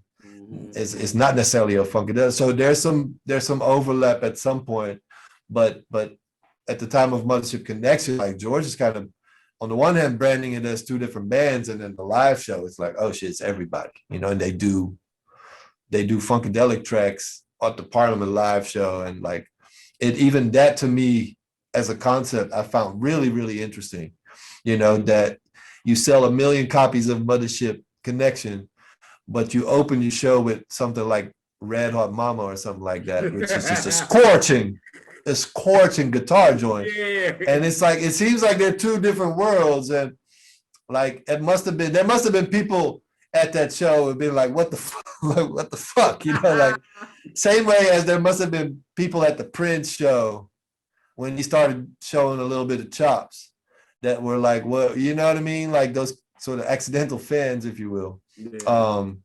But yeah, man, like deep shit. And I think that title, to come back to the title, is just another George thing. Like he's done a lot of those. It's just like they making up just the title and it just doesn't even matter. Yeah, like some of these shits, I'll be like, come on, son.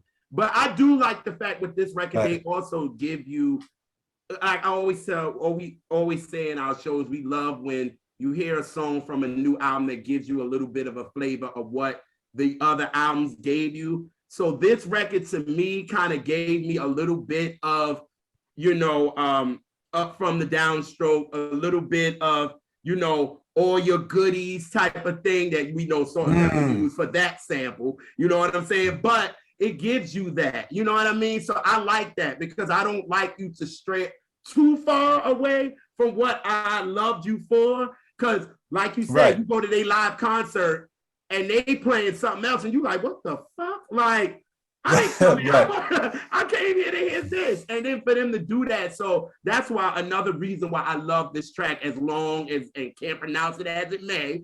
But at the end of the day, I like it because it gives you that you're familiar with it. You know what I'm saying? No, that's literally the foundation that they built everything on. And I think they're always going to give you a little bit of that.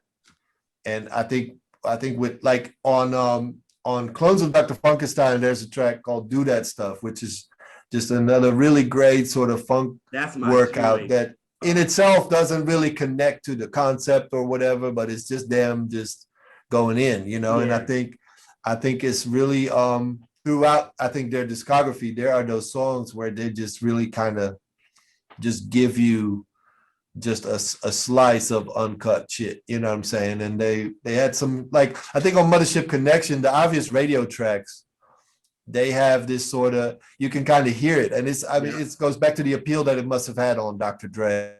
There was a sheen to it that I think allowed it to be sampled. And it just like when they take that bridge from Mothership Connection, like it has a musical sort of seed in it that by sampling that you're able to take, but then take to another level. You know what I mean? And I think that knowing what I know about Dr. Dre, who's an excellent mixer himself, but somebody who really likes to mix clean and smooth and good sounding shit. Like Dr. Dre is not going to give you that rough shit per se. Like he's very deliberate and very clean. So it makes perfect sense that the West Coast ended up with a lot of this P-Funk shit when the East Coast kind of was more on, maybe I'm just generalizing. I might be talking completely out my ass even, but it feels like East Coast, it was more about jazz and, kind of the rawer sort of shit. In the West Coast, like that Parliament Funkadelic shit hit, but P-Funk originally is not from the West Coast at all. You know what I'm saying? So it's interesting, but you would associate it now, right? Like you associate that sound now kind of with the West Coast because of Dre and Snoop. You know what I mean? And so it makes perfect sense somehow. But like P-Funk on its own is kind of some Detroit meets New Jersey shit. Yeah. You know what I mean? So that's exactly. And a little bit of North Carolina thrown in. You know what I mean? Like I think George was born in North Carolina. So like I need to claim that. I know that's right. Yeah. I think he only lived there for like a day or two. I don't know. It wasn't very long. But do you know where he was born, Elise? Do you remember where he's born, George? I think it was. Gosh, it's somewhere here. Yeah. Was he born when you say it, I'll know what it is. But it's not an obvious sort of. It's not like. Kannapolis. Maybe it was South Carolina. Kannapolis, North Carolina. Oh, okay. Oh, there you go. Just put up that hand when I said. Yeah. Just one of those. I have no idea what that is, but yeah, we'll take it. We claim it. George it's a suburb of Charlotte. It's a suburb of Charlotte. Oh. Okay. Interesting. And he must not have been there. Like I know that he was in New Jersey relatively soon after that. Plainfield, like you said, like a lot of the origin story is Plainfield, the barbershop. Like it's a really worthwhile read. It's George's book, Ain't That Funkin' Kind of Hard on You. It's a really great read. Surprisingly coherent. Like it's really just a great read. You have it? There you go. Yeah. It's a really great read. Keith Murphy, he bought me this book. No surprise there. Yeah, right. I'm no surprise there whatsoever. That's my man. But no, that's a great book because it really goes into that sort of it's too long of a story for right now, but that's sort of how the parliaments essentially became P-Funk, that barbershop era. Like that's a very interesting sort of sub narrative, I think, of P-Funk, because again, it wasn't like George was into like so many different things, man. That's what people, George was into like MC5 and shit, which was like a hard rock band. And that's kind of the guitar side of Funkadelic, was because they got exposed to a lot of white rock bands, and George felt obviously that they were kind of more or less just doing what a lot of Black artists were originating, so they might as well, but there was a mutual respect too, like MC5 was a band that George Clinton legit really, really fucked with, and I think they shared the bill on some really, really early shows. So like early Funkadelic is very far removed from Mothership Connection. It's George in like a tablecloth, just screaming at the top of his lungs and doing much worse than that. Like that's awful stories of what George has done in the early years of Funkadelic on stage. Yeah. And it will not repeat that, because I know there's children watching.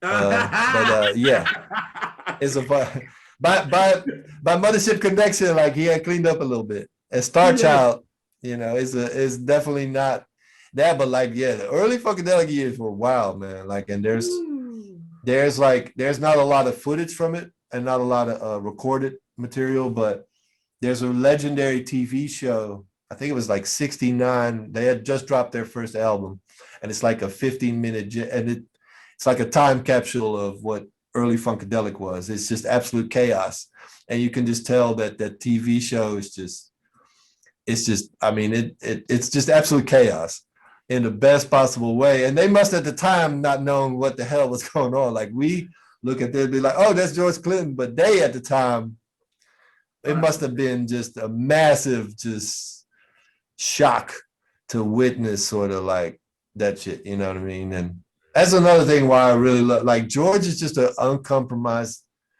person, I think, in a lot of ways, like that I am not, you know what I'm saying? Like, I'm not gonna just like walk around with just a sheet on stage, like, you know what I'm saying? Like, or like some loincloth or something. I don't think that's a good look. But like I said, I really admire people that go and comes down to it. Like, I really just admire somebody that just has the vulnerability to just put themselves out there like 100%. And George is like a great example, man. Like, some of these shows, like, I urge people to get on YouTube after watching this. Stay on YouTube, I suppose. But like, look up some of these classic people, like, and look like, one, how high George is, which is just in itself like hilarious. Like, there's one where he comes out of the mothership and he's just baked, but they're great. Like, watching the P-Funk shows will give you more appreciation of the albums too. It's just like, this is the whole story, you know what I mean? Gotcha. Alrighty, so Handcuffs. Yeah, man, that's another funky track. Oh God, I like it. And it's like, I love the concept. Like, do I have to put my handcuffs on you, mama? Yeah. Like, it's just real. And a lot of have to get you barefoot and pregnant. Yeah, I mean, hey, it may not have aged as well as like some other tracks have in the P-Funk catalog, but I mean, you know what? You have to sort of like, I think, yeah, it's one of them tracks where, again, like, it's a little aggressive maybe, but yeah, but for his life on this joint, though. Singing for his life. Yes, he is. And I think for this, Prince was inspired by this, like what he did with Darling Nikki, to me. I believe I could see that. Yeah, like, this is really a singing track. Yeah, like, aggressively he's singing on this joint, like, phew. I think that harkens back to that whole, to where they came from, like they were five people singing their asses off, like they all, it was the barbershop setup, like they had a bass, and like that was Ray Davis, the turn the roof off, we're going to turn the roof, like literally a bass voice. All of them filled the spectrum, man. Like, I think it was like Fuzzy Haskins or like one of the other leads, but like, you see them sort of taking this moment to they just get the opportunity and they just murk it. Like, they just like, it doesn't even, they go, and I think that's another thing that makes it such an amazing group is like, that's again, that sort of soul tradition, like that these guys were singing ass singers, like all of them, but it was like 8 or 9 of them. Like you had the original Parliament guys, which had like Ray Davis, Fuzzy Haskins, George himself, Calvin Simon, forgot the fifth, and I apologize. Grady Thomas was the number 5. Grady Thomas was the Bedouin outfit. Okay, yeah. But with the beard. Yeah. But they were just like singing ass singers, like barbershop singers. And then you had the generation that came up under them, like Gary Scheider, Glenn Goins, who were also just like straight all like singing ass singers, like a lot of church guys. So like they had on stage with them maybe 10 people that could sing the shit out of a song. They had the brides on backgrounds, like so it's just like you hear these guys like when they are given an opportunity, like just like they'll sing a shit out of a song because I think it's them sort of showing where they're coming from, where they came from, and that it's about skills, you know what I mean? I think it is sort of a thing about sort of skills, but it's a great song. It's another really playful song. It's a little, you probably wouldn't write that song in 2022. Absolutely not. You know what I mean? You would not want to get canceled. No. No, you wouldn't. You might want to use another word for handcuffs. Right. But I think you could take it as a analogy, right? Like you have to. Let's just take it as an analogy. But it's a great. Anyway, it's like kind of silly. So. Yeah. Oh yeah. I'm not offended. It is part tongue in cheek, even the way he sings it, like so intensely, like it's part, it's part tongue in cheek. But on the album, it works really well because it's like a little bit of same as Unfunky UFO. It's kind of relief from the big moments of the radio tracks, and it's just like they pace it, and they know that they can't give you a vocal like that on a radio track.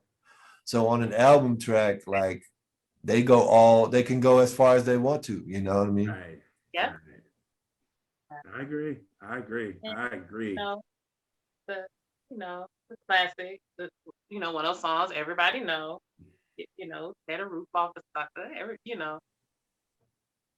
That's probably the most famous one, I think, in terms of like hooky, like the drum intro, the voice. That is another thing where you recognize it instantly and you're instantly transported into their universe. Like, right. Like that,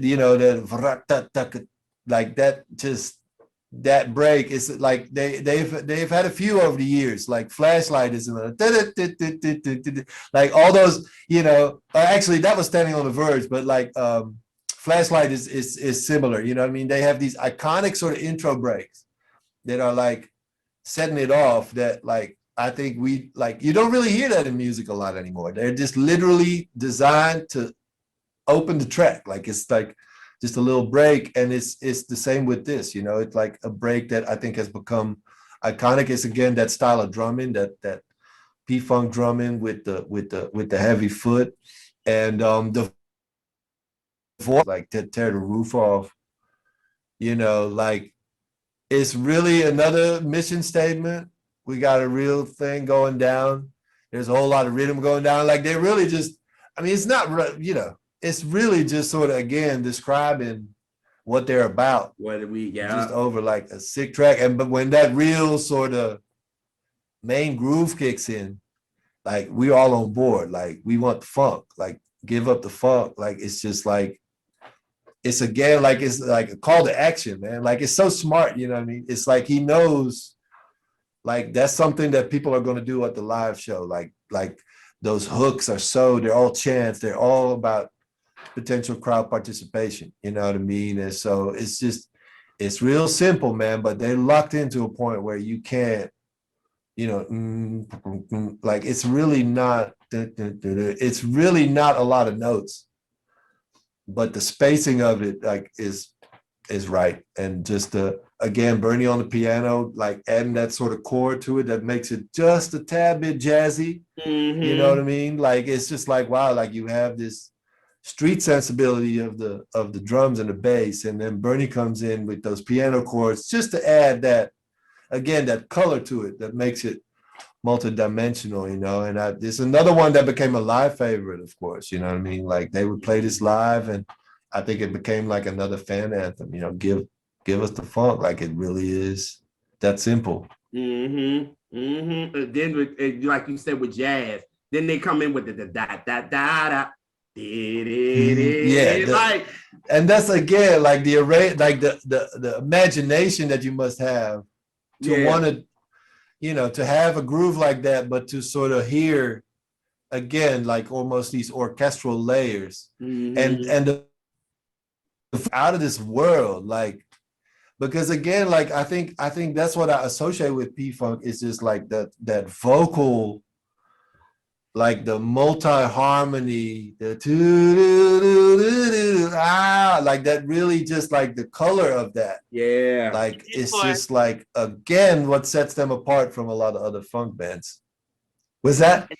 And then after you get that, and then you get the on a turn, just like it comes back like you don't.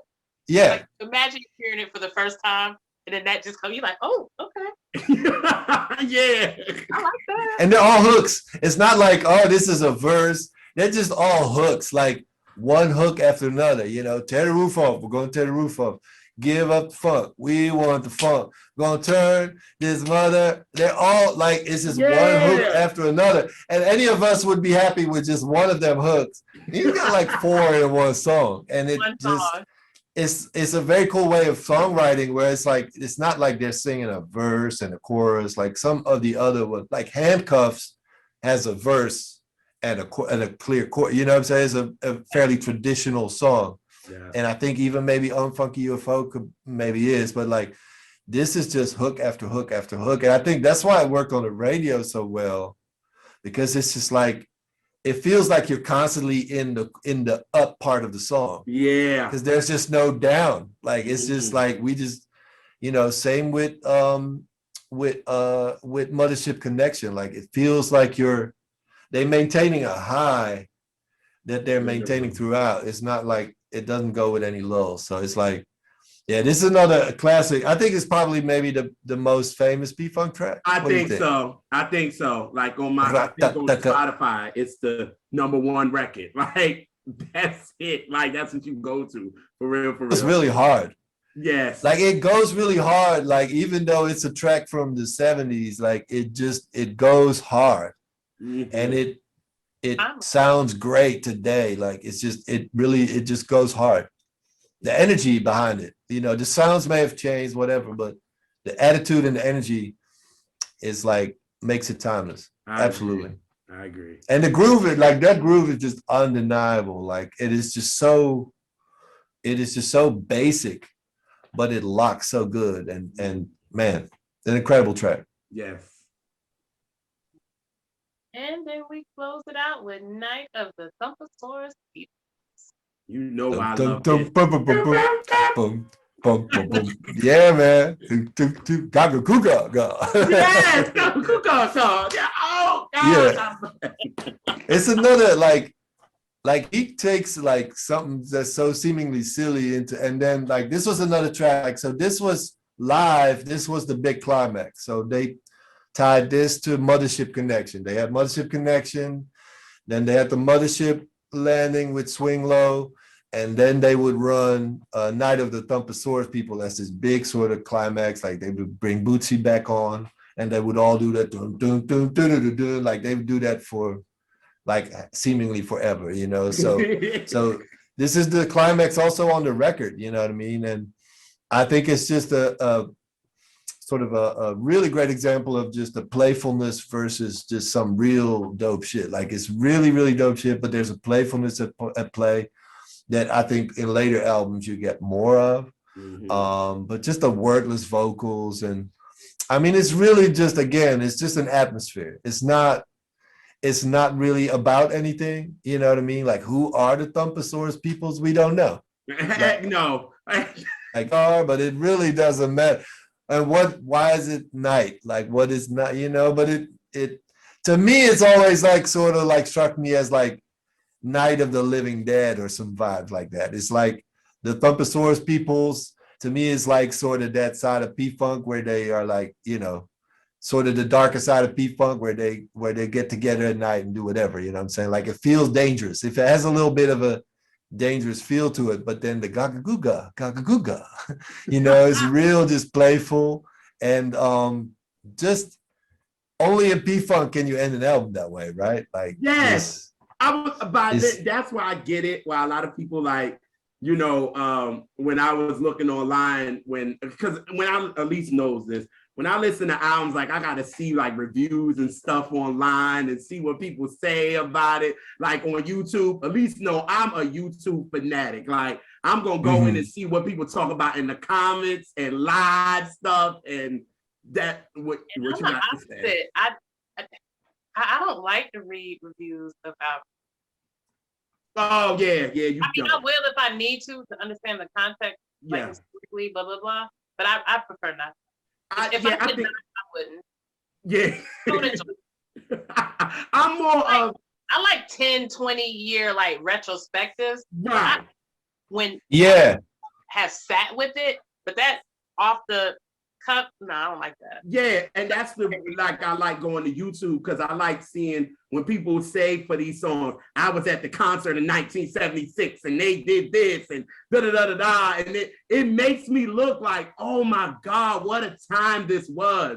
And you got like people that's still out. Like it was like a couple of days ago where I was on Funky UFO and somebody commented like, yo, I remember when they did this, and this comment was like 3 weeks ago, and they were sitting there like, I remember going to a Parliament concert in like 1976, and they did this record, and we were going crazy, me and my friends, and we were only 17, 18. I'm like, what the fuck? Like, wow. So I like doing that. So when I saw people, I know, right? That must have been nuts. That must have been mind blowing, dude. But like, I think that makes you realize like they were real people that were going to these shows, probably getting their wigs blown off their heads, bro. Like, think about it. And they had to all be high. I'm sorry, but if you listen, that's why I was going. That a lot of people say when they listen to this, I'll make it sit with an L and be high and feel good and they're great. And even though that's not my thing, I get it. Because you feel like you're on a high after this, and it's like a playful, like you said, it's very playful at the end. Like they just jamming and just having a good time. Yeah. We're gonna close out this album. We done had y'all on this ride for the longest. We gonna smooth it out like this and bring you down a little, and we gonna end it. And that's why I saw a lot of people like that in the comments on YouTube. Like I was like, oh, okay. They was like, yo, this is an ill way to, it's an ill way to finish an album because now I'm kind of chill because you've been up there for the longest. Come on, you coming off of their biggest song. You know what I'm saying? So you hyped. You like, whoo, you going off, but now it's kind of like, all right, let's move it out here. You know what I mean? So yeah, that's why I like it because I'm with you, Elise. I don't like when people do reviews a day after it comes out and they're ready to call it a classic. I'm not here for it. It's like, come on, for real, like, live with it. You know what I'm saying? Like no. A retrospective. Yes. For 10 or 15. Those I like a lot.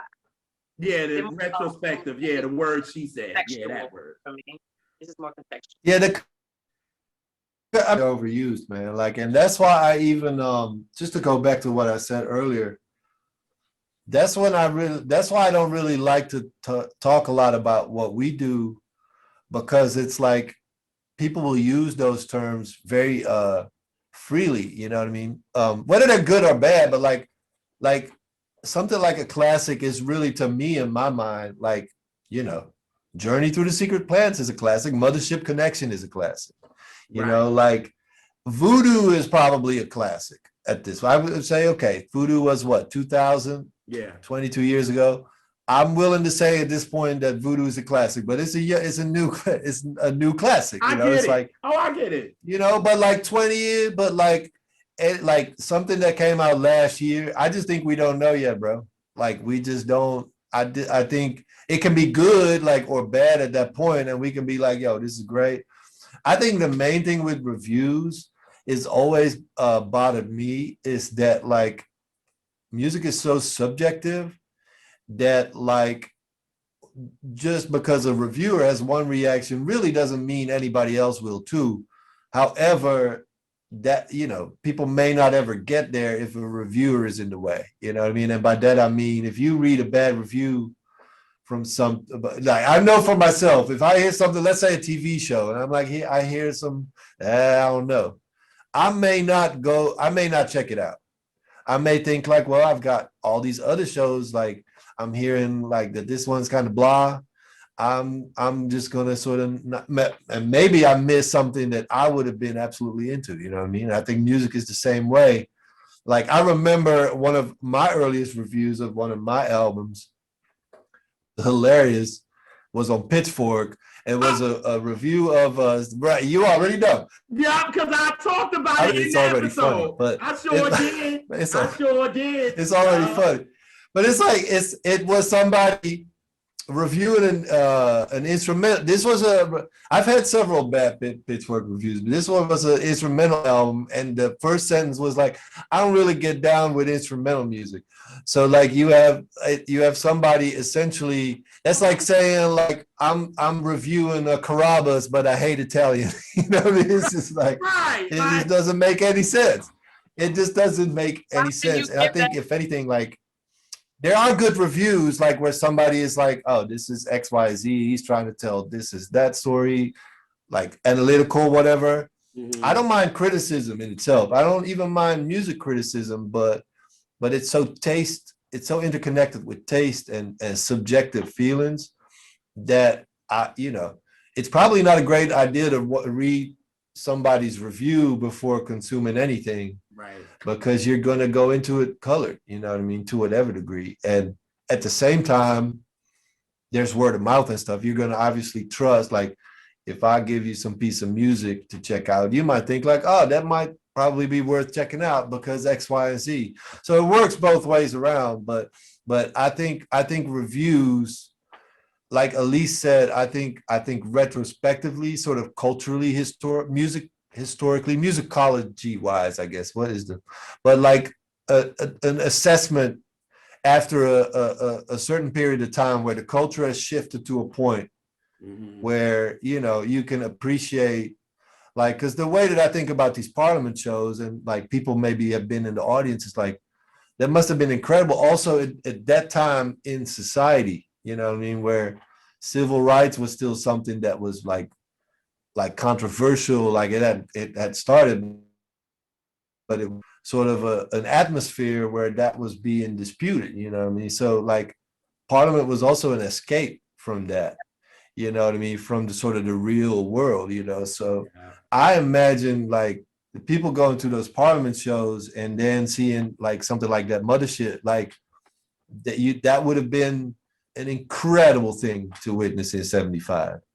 You know, in the United States, like but then like there's 40,000 of you in the room, like, you know what I mean, like, right, yeah, like, and you all on that, like, yeah, like that, it must have been like that was not a concert, that was like a religious experience or a spiritual, whatever you want to call it. Yeah, like whatever words you want to put on it, but that was like, and it felt communal, and it felt, you know, I saw George first in 93, and that was obviously a totally different thing, and it still felt that way. You know, it still felt like, oh wow, we're all of here to, like, all of us are together and we're all into the shit, and this is our shit. You know what I mean? Kind of that feeling of like, I don't care if the outside world doesn't get this shit, like, this is our shit.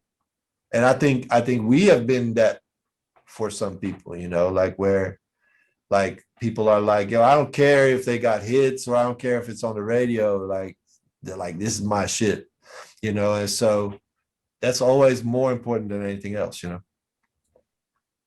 I think that wrap. I mean, I think that. Does that wrap it up? I think that. I don't know if I got anything better. No, but what I'm saying is, I think that wraps up the whole concept of Mothership Connection. I mean, connection is in the title. Like, it's about a community. It's about an experience. It's about a feeling. It's about, you know, mothership. You think it's about finding the origin of all. It's all that wrapped up together. And I think that's what music should do. You should feel That's a great all point. those things. And That's a great point. The pointing out the word connection is, I think, like definitely like a verb in the title. Like that's a great point. Like I think connected. I mean, hey, I think I'm a hey, but outside of that, like I think I think that's the connection is being made for sure. You know, and then this, I think it kind of goes back to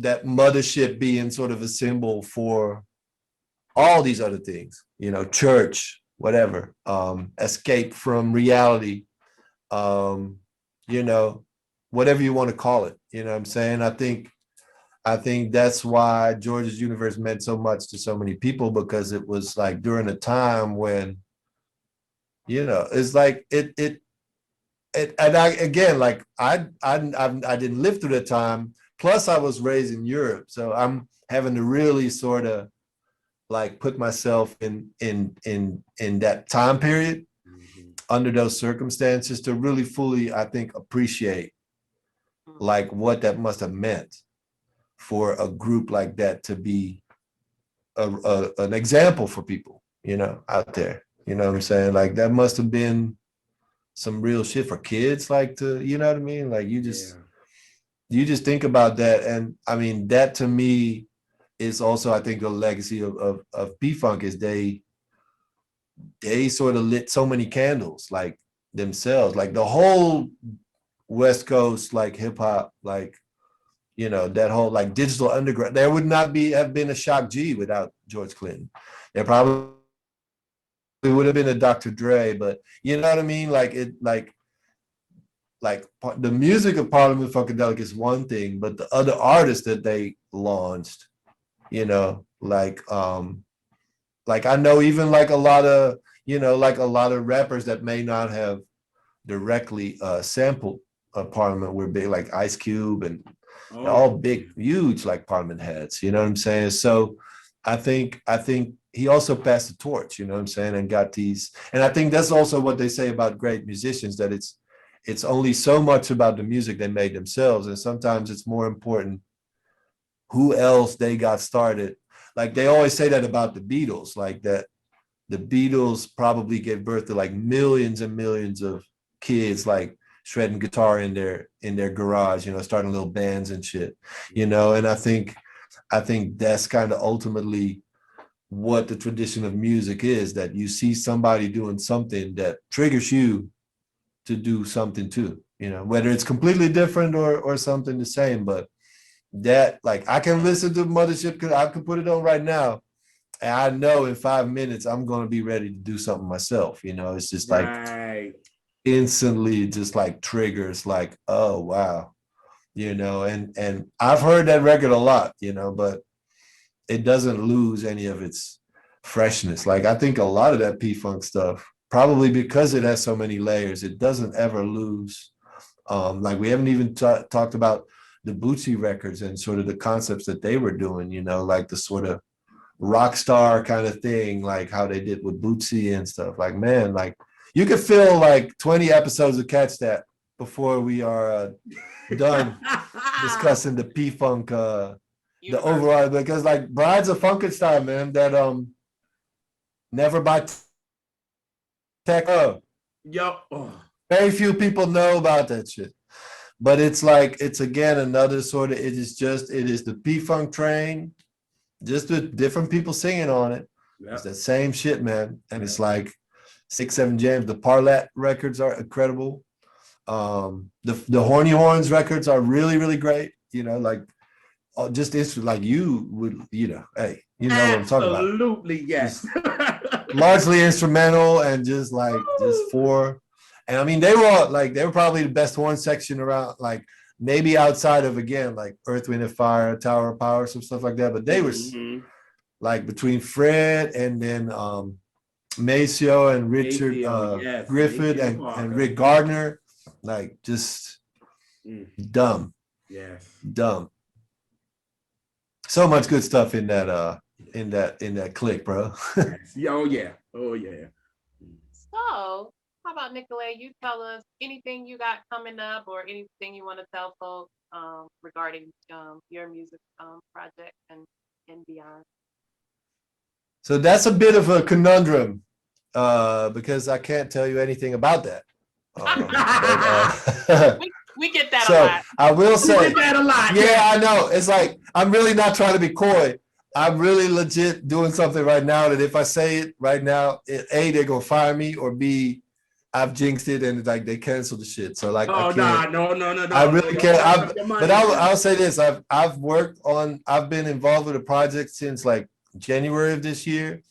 I've probably worked on it like literally every day, which I've never done in my life. Like I've always I kind of create on my own pace normally.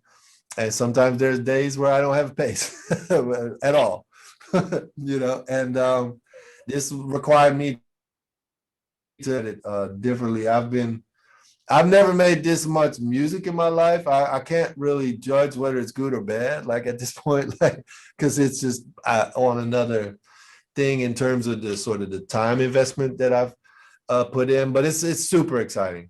So I really am not trying to be coy, but I can't say shit about it or like I'm in mad trouble. And I know they're probably gonna find like they're gonna watch this. So I'm gonna just keep it super mysterious. It's gonna be revealed like relatively soon, and it's gonna be very exciting. I mean, it's Nicolay and music, like I can say that. Okay, so there we go. At least I can say right. You can't go wrong, right? Yeah. But I will. You know what? When I do have more to share, how about I come back and like I give y'all the scoop and I'm be like, oh, this is what it is. Yeah, it is. Like I was being coy first, but like this is where it is. Like so, to talk about too. Right, we could talk about. Yeah, we could talk about. I mean, what do you have in mind, Elise? I mean, well, think about it. Just something that touches you. It doesn't have to be a direct influence. Just something you have. Have y'all talked about "Hear My Dear" yet by Marvin Gaye? Yes, we talked about it. We talked about it with Law.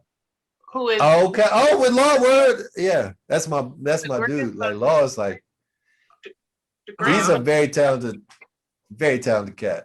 What'd you say, sis? Never mind. Oh, okay. Yeah. Now that's another one of my. Marvin is another one of my sort of big like passions. Stevie, Journey Through the Life of Secret Plans would be a great one. Like I know people largely have overlooked that over the years because like Songs in the Key of Life was such a momentous album that we talked about that. One of those times in an artist's life where you could have. With who did you talk about with? We talked about Songs of Kill Life with Brian Alexander Morgan. Can you hear? Oh well, that's the perfect guy for it. Okay. Himself a very talented. Himself a very very talented dude. Oh God. And I have a story about Brian Alexander Morgan, but that's for once we have logged off. But that's my man. That's my dude, man. Like Brian Alexander Morgan. It's a real one. I'll say that. That is a real one, and talented as fuck, bro. But like, he's in his own sort of like Brian Alexander Morgan is doing his own thing, bro. Yes. And but he's a legend. Like he's one of those guys where like he can say that he's a legend. He probably wouldn't himself, but like he's a legend. Like the stuff that he did in the 90s and shit. And like every now and then he still gets, whether they sample some of his older stuff or whether he gets, but like he's a great dude and a very knowledgeable musician. So that's great. But Journey is a great record to talk about because, it was like Around the World in a Day by Prince. Anything that was going to come after Purple Rain, people are going to be like, eh. Yeah. And I think Journey was the same album, but then you start listening to it and it's like, Send One Your Love, Come Back as a Flower, A Seed is a Star, man, Black Orchid. Like, come on, bro. Like that whole album. But that'll be the next thing we talk about then. Yeah. That sounds like a bet. Heard it here first. Sounds like a bet. Yeah. Nah, that's real. And I'll divulge all of my whereabouts and comings and goings at that time, and Cool. it'll be a good time. We'll be had by all. Cool. Well, we once again, thank you for hanging out with us. We've been really, really hype about this. Ever since you first were like, yeah, like we've just been over the moon about it. Yeah. So thank you for hanging out with us and talking shop. Yeah. And everyone watching. Now I always watch the show, and not only just my own shows. Just I watch y'all's shows because like what I like about I'm gonna just give you your flowers right quick. Sorry to interrupt, but it's really I think it's really great because it's not even really our episode. Our episodes was great, but just the fact that somebody takes the time to talk about music and take more than 5 minutes, or like a TikTok, or like something that is, I think I appreciate that. And I just, as a music fan, let me say I'm a music geek. It's more than fan, right? We are just a little bit on another level with it. Yeah. And so I think once you find those people that are too, it's just like automatic, like, okay, like we get, it's doing the same thing for you as it does for me, you know what I mean? And that's why you can start talking about this music and know you have sort of the same appreciation for what it means, So I always enjoy y'all shows a lot. I think it's it's a great time, and it's always a fun watch. There'll always be one or two moments where the shit gets ignorant, so that's always like that's worth the price of admission alone, right? Right. We try to bring it back though. But I think Jay pronouncing track 4, that could be a meme, bro. I think that's gonna be a meme right there. Yeah, there it is. Go ahead and work it out. So work it out. I know, right? That might be a tick in the making. Yeah. Yep. But yeah, we thank everyone for watching. Make sure to like, share, subscribe, share it with your folks. Come join and be part of our family. We'd love to have you. And we will catch y'all on the next Catch That. Yes.